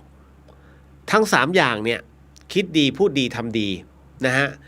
หากใช้ไม่เป็นเนี่ยมันสามารถฆ่ากันได้ทั้งหมดทั้งมวลนะฮะคุณรู้ว่าไอ้3 สิ่งเนี่ยคือถ้าเราปฏิบัติได้จะดีมากคิดดีพูดดีและทำดีเมื่อคุณทำ3 อย่างเนี่ยพร้อมกันได้เนี่ยมันเป็นเรื่องที่ประเสริฐมากและเป็นเรื่องที่เขาเรียกว่าทำให้ชีวิตคุณทวีคูณมากขึ้นคิดดีพูดดีทำดีแต่ถ้าสิ่งใดสิ่งหนึ่งของคุณเป๋ไปมันฆ่ากันหมดเลยฮะถ้าความคิดแบบคิดชั่วนะแต่พูดดีแล้วทำดีแต่คิดชั่วคุณว่ามันจะดีไหมไม่ดีคิดดีพูดชั่วทำดีทั้งหมดทั้งมวลถามว่าแล้วมันจะออกมาดีไหมมันก็ออกมาไม่ดีแล้วถ้าคิดดีพูดดีแต่ทำชั่ว เห็นไหมมันฆ่ากันเองโดยอัตโนมัติเพราะฉะนั้นทั้งหมดทั้งมวลเนี่ยถึงได้บอกว่าอันตรายฮะถึงได้บอกว่าต้องสำรวมเอาไว้กับ3 สิ่งนี้คิดดีพูดดีทำดีต้องไปพร้อมๆกันนะฮะคือปัจจุบันเนี้ยคนเราคิดดีนะฮะทำดีแต่มักจะตายด้วยคำพูดอะไรจะเป็นอย่างนั้นคุณใช่ไหมปากเนี่ยมันสร้างคนได้แล้วฆ่าคนได้การที่สมมุติอย่างเช่นที่มันฆ่าคนได้เพราะคำนินทาคำที่อยากจะมีตัวตนแล้วเอาคำพูดที่มันไม่จริงไปใส่ให้อีกคนหนึ่งฟังเลขคนหนึ่งเป็นเลเวลเดียวกันก็ฮะจริงเหรอคุณใช่ไหมเขาเรียกว่าอะไรนะมันเป็นไปตามแวดล้อมคือปากคนเนี่ยมันจะทำงานสำเร็จก็ต่อเมื่อกระจายไปสู่บุคคลในเลเวลเดียวกันเฮ้ยดูสิไอเนี่ยฉันจำได้เนี่ยมันเดินเกาตูดกลางตลาดเลยนะเฮ้ยจริงเหรอทำไมมันทำงั้นหน้าตาก็สวยเสร็จปุ๊บไอคนนี้ก็ไปพูดจากที่เป็นเรื่องไม่จริงก็คือเขาแค่เอาถุงเหมือนกับซื้อของแล้วเอาถุงมาพาดไว้ข้างหลัง2 มือนะฮะแต่คนไปเห็นเป็นเกาตูดก็ไปพูดแบบนั้นจนกระทั่งกลับมาบ้านแม่ได้ยินข่าวจากตลาดเฮ้ยลูกเขาบอกลูกไปเกาตูดกลางตลาดจริงเหรอบ้าเหรอแม่ใครจะไปทำอย่างนั้นหนูไม่มีอะไรเลยหนูไปเกาตอนไหนวะเนี่ยเขาพูดกันนี่เนี่ยแล้วแม่เชื่อเหรอทำไมแม่จะไม่เชื่อก็ในเมื่อมันเชื่อกันไปแล้ว10 คนแล้วแม่อยู่ในสภาวะแวดล้อมใน10ตรงนั้นถามว่าจะเชื่อไหมก็เลยมาถามลูกบอกไม่จริงแต่ข่าวไปแล้วเห็นไหมเรื่องของการทำลายแบบนี้มันเกิดขึ้นแบบคนในเลเวลเดียวกันพอคนในเลเวลสมมุตินะคุณไม่อยู่ในเหตุการณ์แต่ไอ้แวดล้อมคุณเนี่ย10 คนเนี่ยมันรับรู้เรื่องราวตรงนี้เป็นที่เรียบร้อยแล้วซึ่งมันเป็นเรื่องราวไม่จริงแล้วถามว่าคุณจะเชื่อตามไหมเชื่อดิ เอาเหรอเป็นไงมันโดนแวดล้อมไงแต่ถ้าคนมีสตินะฮะมีคำว่าปัญญาเกิดขึ้นก็จะพิจารณาก็คือฟังหูไว้หูเดี๋ยวก่อนรอก่อนนะฮะฉันเป็นคนที่ไม่คันปากคนที่คันปากหมายถึงเฮ้ยได้รับข่าวสารกูต้องรีบไปพูดต่อเพื่อต้องการมีตัวตนเรื่องข่าวสารแต่อีกคนหนึ่งผู้มีปัญญาเนี่ยเขางั้นเดี๋ยวเก็บไว้ก่อนรอถามก่อนเช็คให้ได้ก่อนว่าเฮ้ยเขาบอกว่าเธอไปเกาตูดกลางตลาดจริงเหรออ๋อจริงตอนมันคันน่ะหรือแกไม่เคยเกาตูดโอเคจะได้รู้ว่าเขาพูดกันจริงๆจบก็คือเจ้าตัวยอมรับแต่ถ้าบอกเฮ้ยใครไปพูดอย่างนั้นว่าฉันเสียหมดอ๋อเขารู้กันหมดแล้วทั้งตลาด เห็นไหมมันไปทั้งเรื่องไม่นี่คนเราจะเกิดหรือจะดับที่ปากเท่านั้นเลยฮะซึ่งไอ้ตัวเนี้ยมันมากที่สุดในบรรดาคิดกับทำแล้วก็พูดเนี่ยมากที่สุดถ้าทำเนี่ยมันเป็นเลเวลของคนคนเดียวคิดก็เกิดจากคนคนเดียวแต่ปากเนี่ยมันเกิดจากคนหลายคน เห็นไหมปากเนี่ยอันตรายที่สุดดังนั้นนะฮะคุณผู้ฟังทุกท่านทำอะไรก็ตามจะพูดอะไรก็ตามระมัดระวังด้วยเอาของจริงไปคุยกันเนาะ หวังว่าคงจะไม่มีเรื่องราวแบบนี้มาอีกนะ นะครับ ต่อมาไม่ทราบว่าจุดเทียนสะเดาะเคราะห์นั้นจะได้ผลมากน้อยแค่ไหนคะพอดีมีคนให้ไปเช่าบูชามาทำค่ะคุณผู้ฟังเคยเห็นเทียนสะเดาะเคราะห์ไหมฮะภาคเหนือก็มีนะครับก็ถ้าเป็นความสบายใจนะครับเล่มละ150 บาทเทียนเลยเทียนยาวๆมียันจุดเมื่อถึงที่หมายแล้วกระดาษที่เขียนยันมันก็จะเผาด้วยแล้วเขาบอกว่าเคราะห์ก็จะดีขึ้นเพราะยันตรงนั้นเขาสวดไปหมดแล้วนะฮะถ้ามันเป็นความสบายใจทำเลยฮะแต่ถ้าเอาในสิ่งที่ผมบอกผมอาจจะถูกเขาด่า นะขออภัยเตอร์สุมาครูอาจารย์เนาะในความเห็นนะฮะณตรงเนี้ย1ด้วยความเป็นคนพุทธเนาะนะฮะ2ผมก็ถือว่าเป็นศิษย์คารวาสของตถาคตท่าน นะฮะแล้วก็3เรื่องราวของตรรกะแห่งความจริงสำหรับผมฟันธงว่าไม่จริงฮะเรื่องของการจุดเทียนสะเดาะเคราะห์แล้วชีวิตคุณจะดีขึ้นไม่จริงทำไมถ้าจริงในเรื่องของการเผายันแล้วดีขึ้นคุณเผายันทุกอันเลยฮะที่คุณได้รับมาเผาแล้วดีจริงเหรอนะฮะเผาแล้วมันก็มอดดิดีข้ามคืนนะฮะมันจะดีได้กี่วันหรือต้องซื้อตลอดซื้อจุดมันทุกวันเลยจุดมันจนกว่าจะเผาบ้านตัวเองอะหรือเปล่ามันไม่ใช่ไงเพราะฉะนั้นเมื่อยันมันถูกเผาไปแล้วแล้วยังไงผมก็จุดเทียนบูชาพระเหมือนกันเดี๋ยวเอายันเผาต่างหากได้ไหมไม่ได้มันต้องไปพร้อมเทียนจริงดินะคือเรื่องราวประมาณเนี้ยผมถึงได้บอกว่าไม่สนับสนุนแต่แล้วแต่ว่าใครที่อยากจะทำเถอะถ้าคุณคิดว่าสบายใจแล้วจงสังเกตเมื่อเผาไปแล้วมีอะไรเอฟเฟกต์อะไรเกิดขึ้นกับตัวไหมแน่นอนครับมีคาถาของครูบาอาจารย์แต่ต้องดูว่าคาถาหรือว่าบทตรงนั้นหรือว่าตัวยันที่เขียนเนี่ยเขาเขียนขึ้นมาเผาเหรอผมเห็นมีพิมพ์ก็มีครูบาอาจารย์ที่เขียนด้วยลายมือแล้วก็ทำพิธีแล้วก็เผาท่านไม่เสียดายเหรอผมเสียดายจริงๆนะฮะคือบางทีเราต้องใช้ปัญญาในการกลั่นกรองอ่ะไม่งั้นพระพุทธองค์ก็ไม่บอกหรอกว่ากฎแห่งกรรมเนี่ยนะฮะมันต้องทำยังไงถึงจะลดบุพกรรมนั้นไม่ใช่มาเผายันถ้าคุณจะต้องลดเคราะห์ตัวเองคุณต้องทำกรรมดี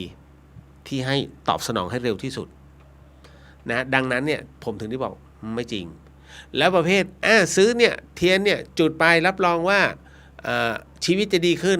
แต่ถ้าเมื่อไหร่ก็ตามมันเกิดน้ำตาเทียนขึ้นมาเนี่ยแสดงว่าคุณยังมีกรรมอยู่เดี๋ยวชีวิตกูขึ้นอยู่กับน้ำตาเทียนเหรอนะฮะเทียนที่จุดแล้วไม่มีน้ำตาเทียนก็คือขี้ผึ้งเทียนขี้ผึ้งแท้นะฮะก็อันนึง12เล่มละ12 บาทเทียนเขาเรียกเป็นเล่มนะฮะไม่ใช่มีดนะเทียนเนี่ยเขาเรียกเป็นเล่มนะฮะธูปเขาเรียกเป็นก้านนะฮะเทียนเนี่ยนะฮะเทียนขี้ผึ้งแท้เนี่ยขาวๆเลยฮะคุณจุดไปมันจะไม่มีมันไม่มีน้ำตาเทียนแล้วก็ตอนนี้ก็มีสีแดงแล้วนะก็จุดไปก็ไม่มีน้ำตาเทียนไม่ใช่ความพิเศษไม่ใช่ว่า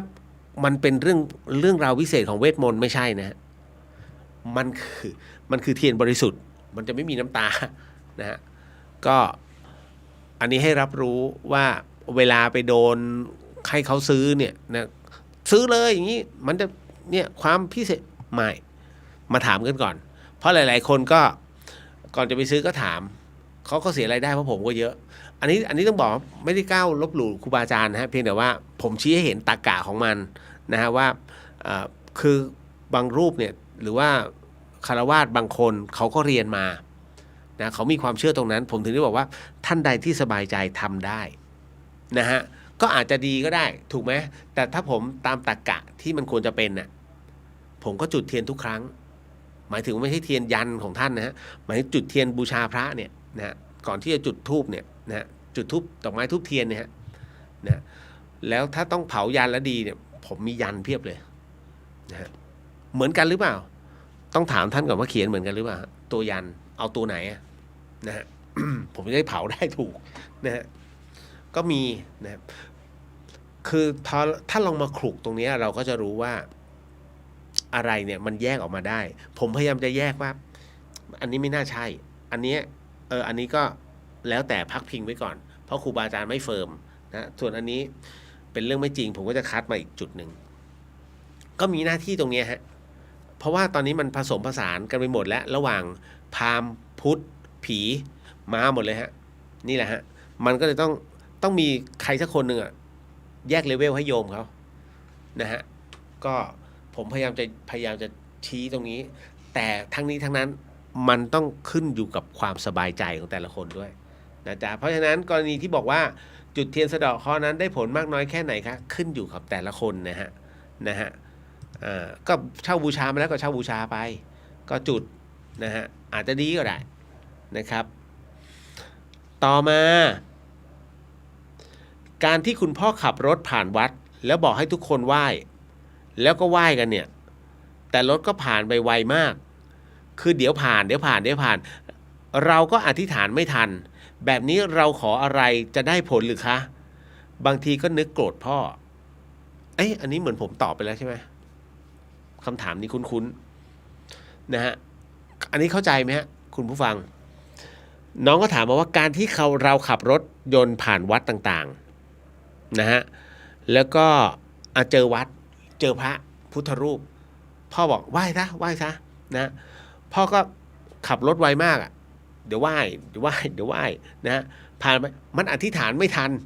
ผู้เป็นลูกอธิษฐานไม่ทันรู้สึกว่าโกรธพ่อ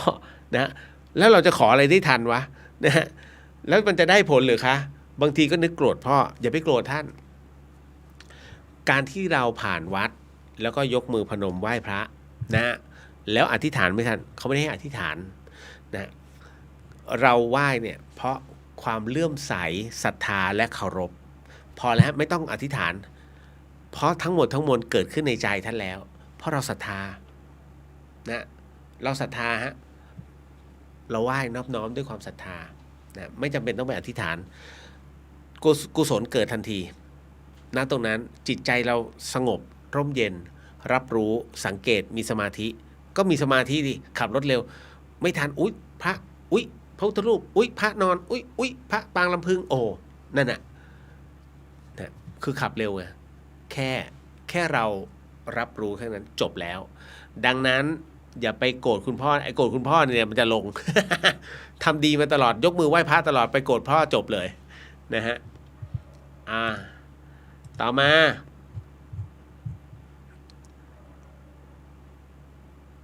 เรื่องแม่ย่านางเหรอแม่ย่านางนี้เราจะอัญเชิญมาไว้ที่หน้ารถได้ยังไงจริงๆคุณรู้จักแม่ย่านางไหมเรื่องแม่ย่านางเนี่ยแม่ย่านางเนี่ยเกิดขึ้นจากเรือนะฮะแล้วเป็นพิธีกรรม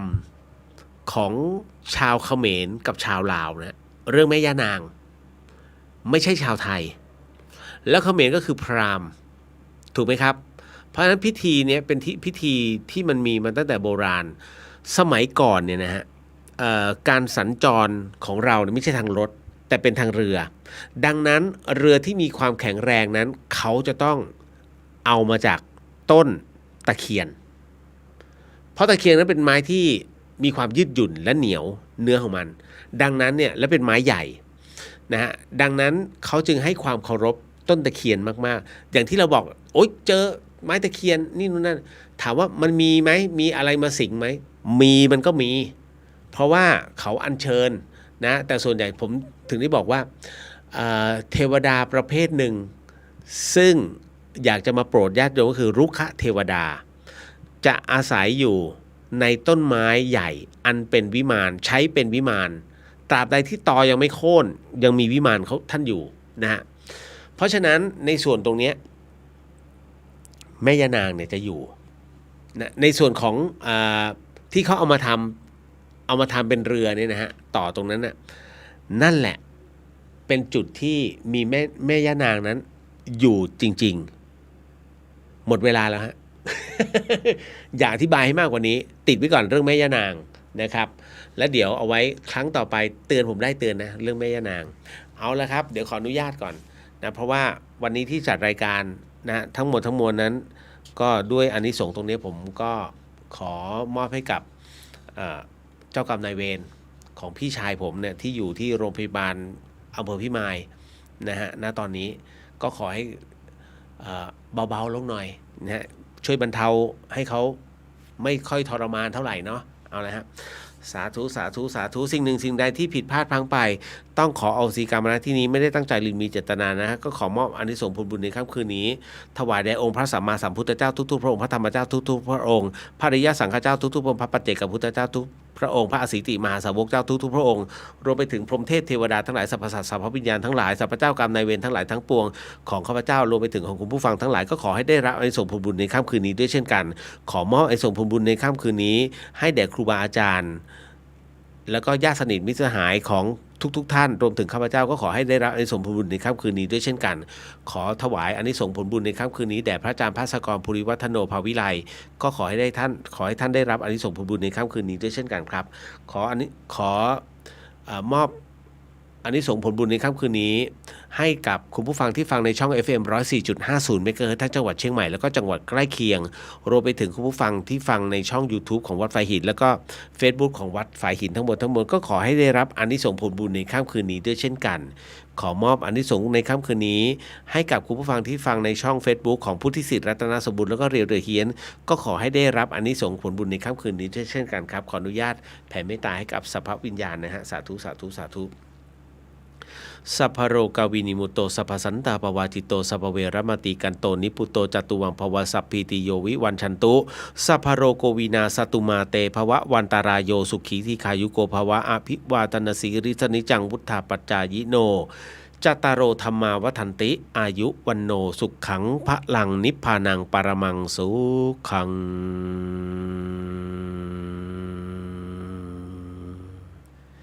โมทนาสาธุสาธุนะครับแล้วเจอกันถ้าไม่มีอะไรเปลี่ยนแปลงนะฮะเป็นในทิศทางที่ดีก็เจอกันที่งานจุลกฐินในวันศุกร์แต่ถ้าสมมุติว่ามันเกิดเหตุที่มันอุบัติเหตุเกิดขึ้นนะฮะก็ขออนุญาตนะฮะหายไปแวบหนึ่งแต่ก็จะมาทักทายในช่วง Facebook กันอัปเดตอยู่เรื่อยๆแล้วกันนะครับก็วันนี้นะขออนุญาตราตรีสวัสดิ์ครับสาธุสาธุสาธุครับเชียงใหม่เคลื่อนขบวนแห่องค์กฐินและบริวารออกจากศาลาธรรมมีกำหนดไปตามเส้นทาง 13:30 นาทีขวงวัฒนธรรมมหาวิทยาลัยเชียงใหม่ขบวนแห่องค์กฐินและบริวารทุกคณะสถาบันสำนักและส่วนงานต่างๆพร้อมกันมีการแสดงของชมรมพื้นบ้านล้านนาสโมสรนักศึกษามหาวิทยาลัยเชียงใหม่ 14 นาฬิกาเคลื่อนขบวนแห่องค์กฐินและบริวารเข้าสู่วัดฝายหินประธานในพิธีจุดธูปเทียนบูชาพระรัตนตรัยไหว้พระสมาทานเบญจศีลกล่าวคำถวายผ้ากฐินแด่พระสงฆ์น้อมผ้ากฐินถวายพระสงฆ์อัปโลกกฐินถวายทายธรรมแด่พระสงฆ์กรรมการสภามหาวิทยาลัยอธิการบดีรองอธิการบดีผู้ช่วยอธิการบดีประธานกรรมการส่งเสริมมหาวิทยาลัยคณบดีผู้อำนวยการสถาบันสำนักศูนย์กองประธานสภาพนักงานมหาวิทยาลัยนายกสโมสรมหาวิทยาลัยนายกสโมสรนักศึกษามหาวิทยาลัยตามลำดับถวายทายธรรมแด่พระสงฆ์อนุโมทนากรวดน้ำรับก่อนลาพระสงฆ์ 15:30 นาทีประกาศผลรางวัลการประกวดขบวนกฐินก็เป็นข่าวสารงานทำบุญทอดกฐินมหาวิทยาลัยเชียงใหม่ประจำปี 2565 ตรงกับวันเสาร์ที่ 29 ตุลาคม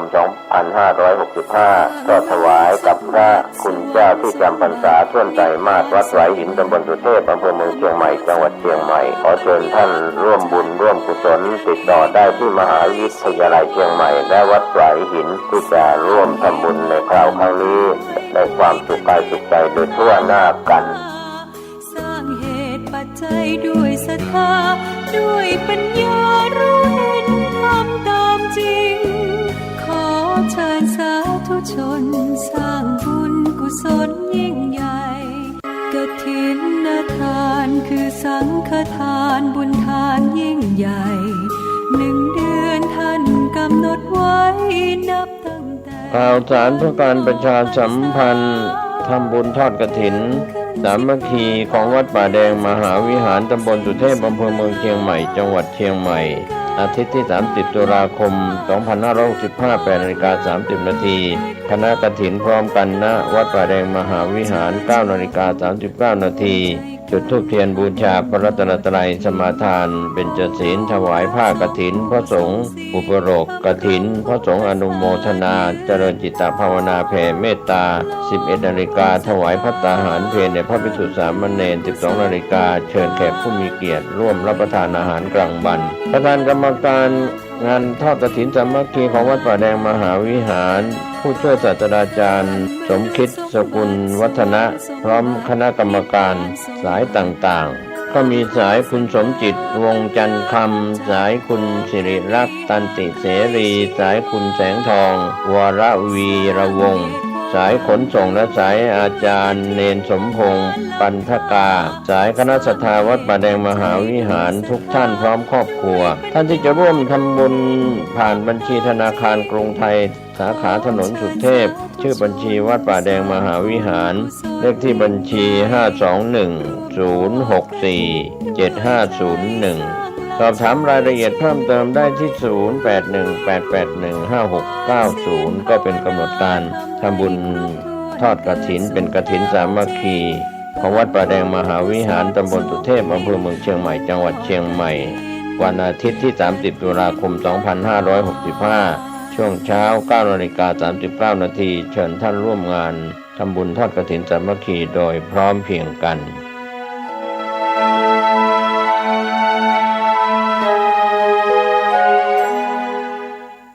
กฐินทานคือสังฆทานบุญทานยิ่งใหญ่1 เดือนข่าวสารเพื่อการประชาสัมพันธ์ขอเชิญชวนศรัทธานักศีลนักบุญทั้งหลายร่วมงานทำบุญทอดกฐินสามัคคีของวัดร้องอ้อตำบลสันติเชื่ออำเภอเมืองจังหวัดเชียงใหม่ตรงกับวันอาทิตย์ที่ 6 พฤศจิกายน พุทธศักราช 2565 ขึ้น 13 ค่ำเดือนยี่ทอดถวายกับพระสงฆ์ที่จำพรรษาท่วนไตรมาสของวัดร้องอ้อเวลา 9:30 น.เป็นต้นไปขอเชิญชวนร่วมงานบุญกฐินสามัคคีของวัดร้องอ้อตำบลสันติเชื่ออำเภอเมืองเชียงใหม่จังหวัดเชียงใหม่ตรงกับวันอาทิตย์ที่ 6 พฤศจิกายน 2565 ช่วงเช้า 9:30 น.ได้บุญได้กุศลโดยพร้อมเพรียงกันมนุษย์สมบัติสวรรค์สมบัตินิพพานสมบัติเพิ่มพูนสร้างมนุษย์สมบัติสวรรค์สมบัตินิพพานสมบัติข่าวสารเพื่อการประชาสัมพันธ์ขอเชิญชวนศรัทธานักศีลนักบุญทั้งหลายร่วมทำบุญทอดกฐินสามัคคีมหากุศลประจำปีพุทธศักราช 2565 โดยเจ้าพระคุณสมเด็จพระมหาวีระวงศ์เลขานุการสมเด็จพระสังฆราชกรรมการมหาเถรสมาคมโปรดประทานผ้าไตรกฐินให้คุณบุญชัยมาบุญศักดิ์สิทธิ์ที่ปรึกษาพิเศษหัวหน้านายทหารฝ่ายเสนาธิการประจำปลัดกระทรวงกลาโหมโยมพ่อเลี้ยงธนวัฒน์แม่เลี้ยงทัศพิชาสุสิงห์คำร่วมกับศรัทธาสาธุชนทั้งหลายน้อมนำถวายผ้ากฐินพระสงฆ์ที่จำพรรษาท่วนไตรมาสของวัดวังสิงห์คำตำบลป่าแดดอำเภอเมืองเชียงใหม่ทอดกฐิ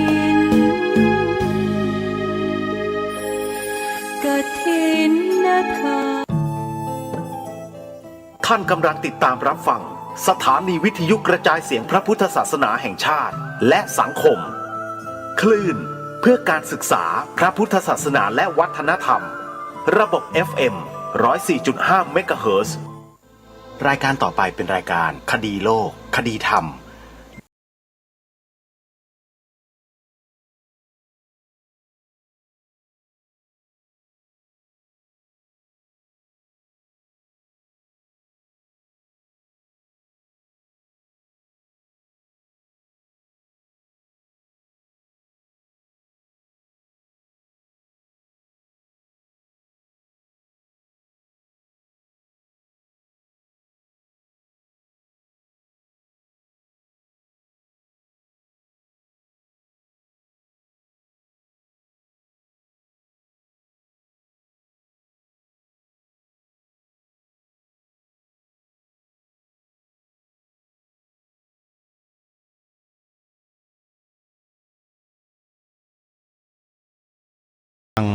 เข้าสู่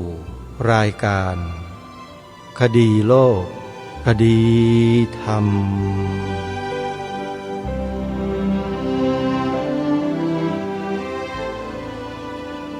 พบกันวันนี้วันขึ้น1 ค่ำเดือน12วันนี้ตรงกับวันอังคารที่25ตุลาคมพระพุทธศักราช2565รายการคดีโลกคดีธรรมมาพบกับท่านผู้ฟังเป็นปกติทุกวันจันทร์ถึงวันศุกร์และวันเสาร์อาทิตย์ทางสถานีวิทยุแห่งนี้ท่านผู้ฟังสามารถดาวน์โหลดแอปพลิเคชันวิทยุพุทธศาสนาทั่วไทยเพื่อติดตามรับฟังรายการนี้ได้ทุกวันแอปพลิเคชันวิทยุพุทธศาสนาทั่วไทยเป็นแอปพลิเคชันเดียวที่รวบรวมสถานีวิทยุพระพุทธศาสนาแห่งชาติในหลายๆจังหวัดทุกภูมิภาคของประเทศมารวมไว้ในที่เดียวกันเพื่ออำนวยความสะดวกในการฟังธรรมะของสาธุชนผู้สนใจท่านสาธุชนท่านใดก็ตามที่บอกให้ผู้อื่นดาวน์โหลดแอปพลิเคชันนี้ไปฟังธรรมะผู้ฟังท่านนั้นได้บุญเท่ากับว่าท่านได้ให้ธรรมะเป็นทานเพราะองค์สมเด็จพระสัมมาสัมพุทธเจ้าตรัสยืนยันไว้ว่าสัพพทานังธรรมทานังชินาติการให้ธรรมเป็นทานชนะการให้ทั้งปวงแอปพลิเคชันนี้มีธรรมะเป็นจำนวนมากเกือบ100%ที่จะมอบให้กับพวกเราและธรรมะนั้นเป็นธรรมะที่องค์สมเด็จพระสัมมาสัมพุทธเจ้าตรัสแสดงไว้เป็นเบื้องต้นครูบาอาจารย์ของเราพระเถรานุเถระท่านก็ได้ทำการศึกษาเรียนรู้ปฏิบัติตามธรรมะนั้นมาเป็นอย่างดีแล้วก็นำมาถ่ายทอดให้แก่พวกเราผ่านสื่อดังกล่าวไม่ว่าจะเป็นสถานีวิทยุหรือจะเป็นแอปพลิเคชันก็สามารถที่จะได้ธรรมะจากการฟังเหมือนกันขออนุโมทนาบุญกับสถานีวิทยุต่างๆที่ได้นำธรรมะขององค์สมเด็จพระสัมมาสัมพุทธเจ้ามาเผยแพร่ให้กับผู้คนโดยทั่วไปได้ศึกษาเรียนรู้ร่วมกันโดยเฉพาะสถานีวิทยุเหล่านี้เช่นวัดหนองกายอำเภอแม่แตงจังหวัดเชียงใหม่วัดฝายหินอำเภอเมืองจังหวัดเชียงใหม่วัดศรีอุดมวงศ์อำเภอวังสะพุงจังหวัดเลย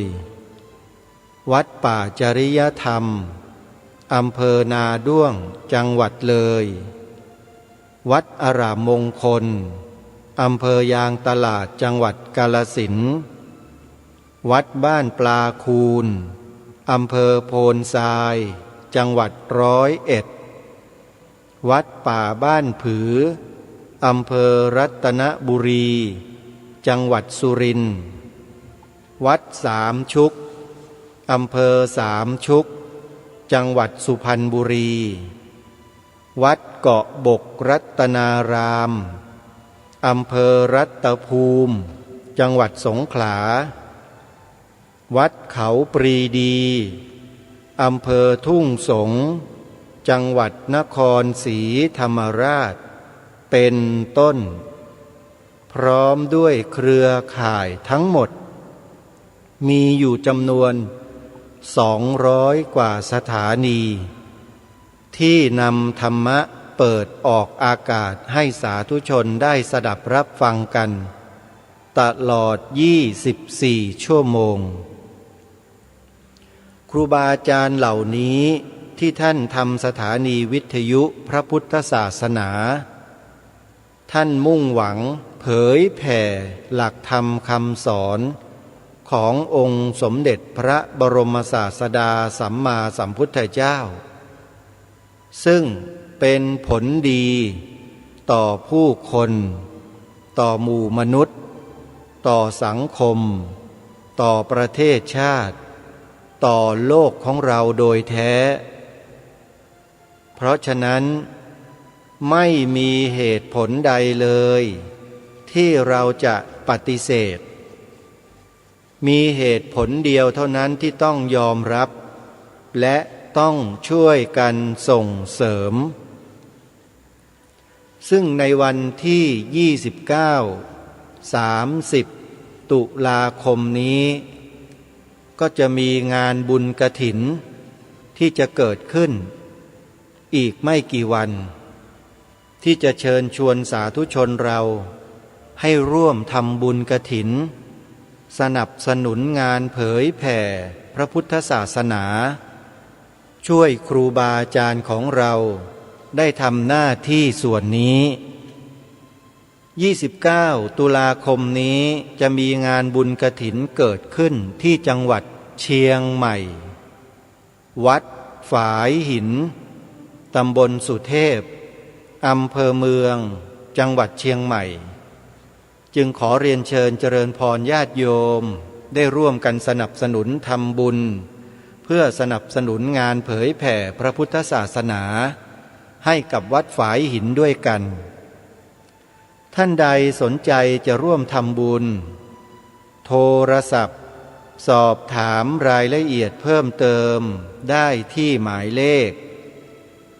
087-915-2924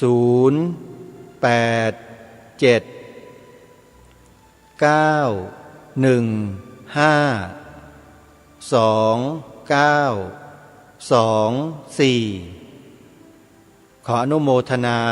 สาธุและอีกหลายๆวัดที่อยู่ในจังหวัดเชียงใหม่ก็จัดงานบุญกฐินในวันที่29-30นี้เช่นกันญาติโยมสาธุชนทราบที่ไหนก็ไปช่วยกันที่นั่นแต่ที่รายการประกาศให้ไปร่วมบุญกันที่วัดฝายหินนั้นเพราะวัดฝายหินเป็นวัดที่ส่งเสริมงานด้านการเผยแผ่พระพุทธศาสนาเป็นหลักซึ่งถ้าใครได้ไปทำบุญที่นี่ก็จะได้อานิสงส์แห่งบุญจากการเผยแผ่พระพุทธศาสนาโดยตรงจึงเชิญชวนไปทำกันที่นี่หรือที่อำเภอแม่แตงจังหวัดเชียงใหม่ก็เช่นเดียวกันก็เชิญชวนญาติโยมสนับสนุนทำบุญด้วยที่วัดหนองกายอำเภอแม่แตงจังหวัดเชียงใหม่ก็เป็นวัดทำงานเผยแผ่พระพุทธศาสนาเช่นเดียวกันแต่อยู่ต่างอำเภอกันเท่านั้นเองญาติโยมก็อย่าลืมนะฮะไปร่วมงานบุญครั้งนี้โดยพร้อมเพรียงกันส่วนวัดอื่นๆที่จะขอแนะนำให้ญาติโยมไปร่วมบุญนั้นที่กำลังจะมีบุญกฐิน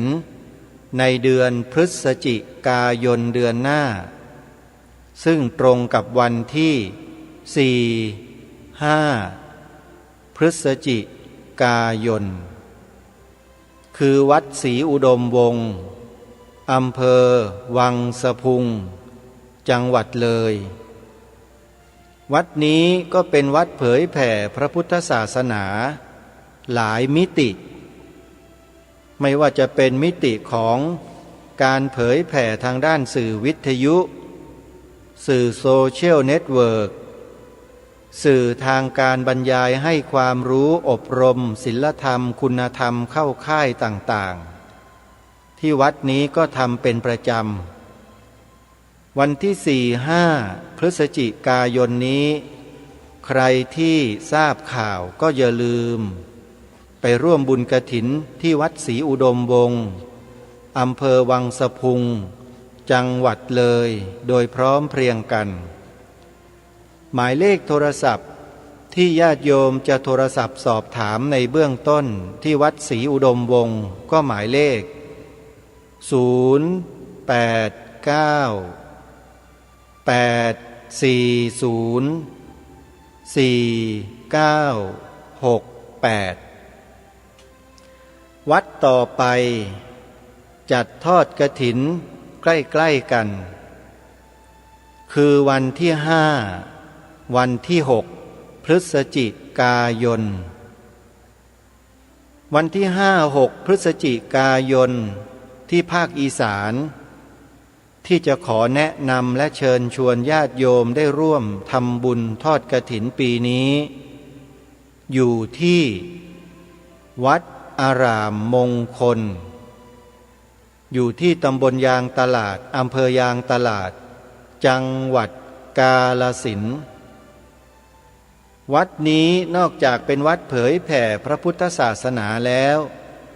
มีสถานีวิทยุเปิดธรรมะให้ญาติโยมได้ฟังแล้ววัดนี้ยังเป็นสำนักเรียนพระปริยัติธรรมแผนกสามัญที่เปิดโอกาสให้ลูกหลานชาวอีสานมาบรรพชาเป็นสามเณรแล้วมาเรียนหนังสือมาปรับบุตรของตนเองที่นี่ฟรีไม่มีค่าใช้จ่ายใดๆทั้งสิ้นเพราะฉะนั้นวัดอารามมงคลจึงแบกรับภาระดูแลสามเณรจำนวนมากเพื่อให้ได้รับการศึกษาเล่าเรียนพระปริยัติธรรมอยู่ที่นี่เพราะฉะนั้นถ้าหากญาติโยมได้ร่วมทำบุญกับวัดนี้ก็เท่ากับว่าช่วยส่งเสริมการศึกษาเล่าเรียนของพระภิกษุและสามเณรที่นี่ด้วยเพราะฉะนั้นจึงขอเรียนเชิญเจริญพรทำบุญทอดกฐินที่วัดอารามมงคลอำเภอยางตลาดจังหวัดกาฬสินธุ์โดยพร้อมเพรียงกันในวันที่5-6 พฤศจิกายนศกนี้สอบถามรายละเอียดเพิ่มเติมที่หมายเลขโทรศัพท์084-034-4606หรือ094-281-3500และในวันที่5-6 พฤศจิกายนวันเดียวกันมีบุญกฐินอีกวัดหนึ่ง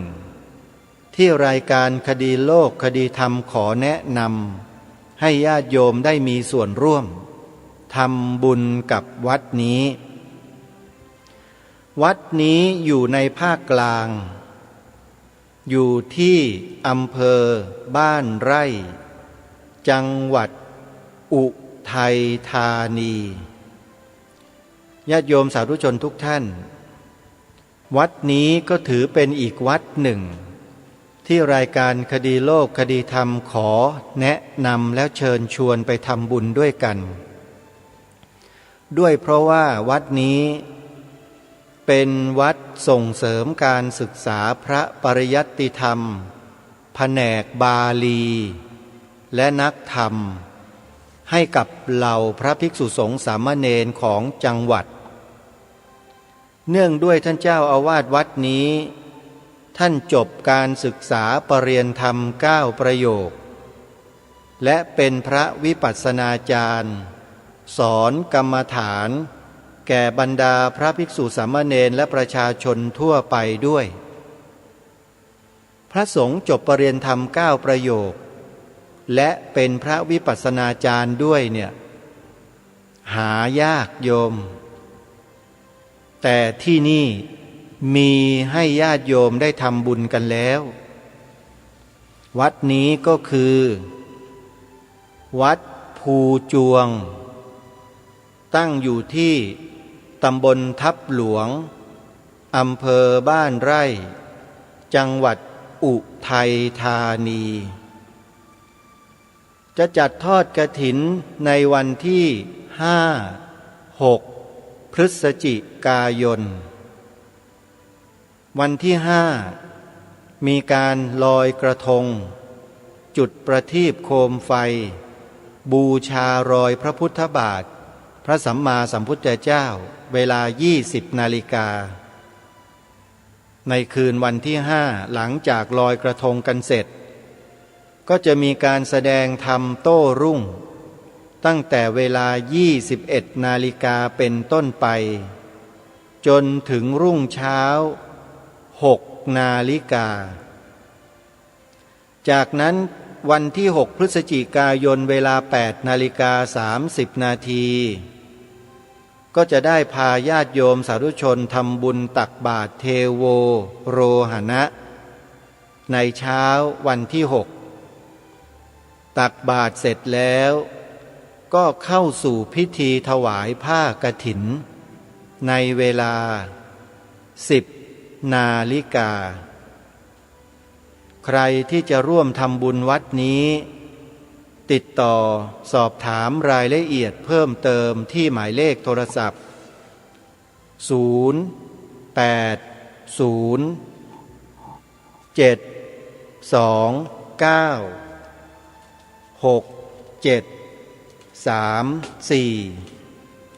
หรือ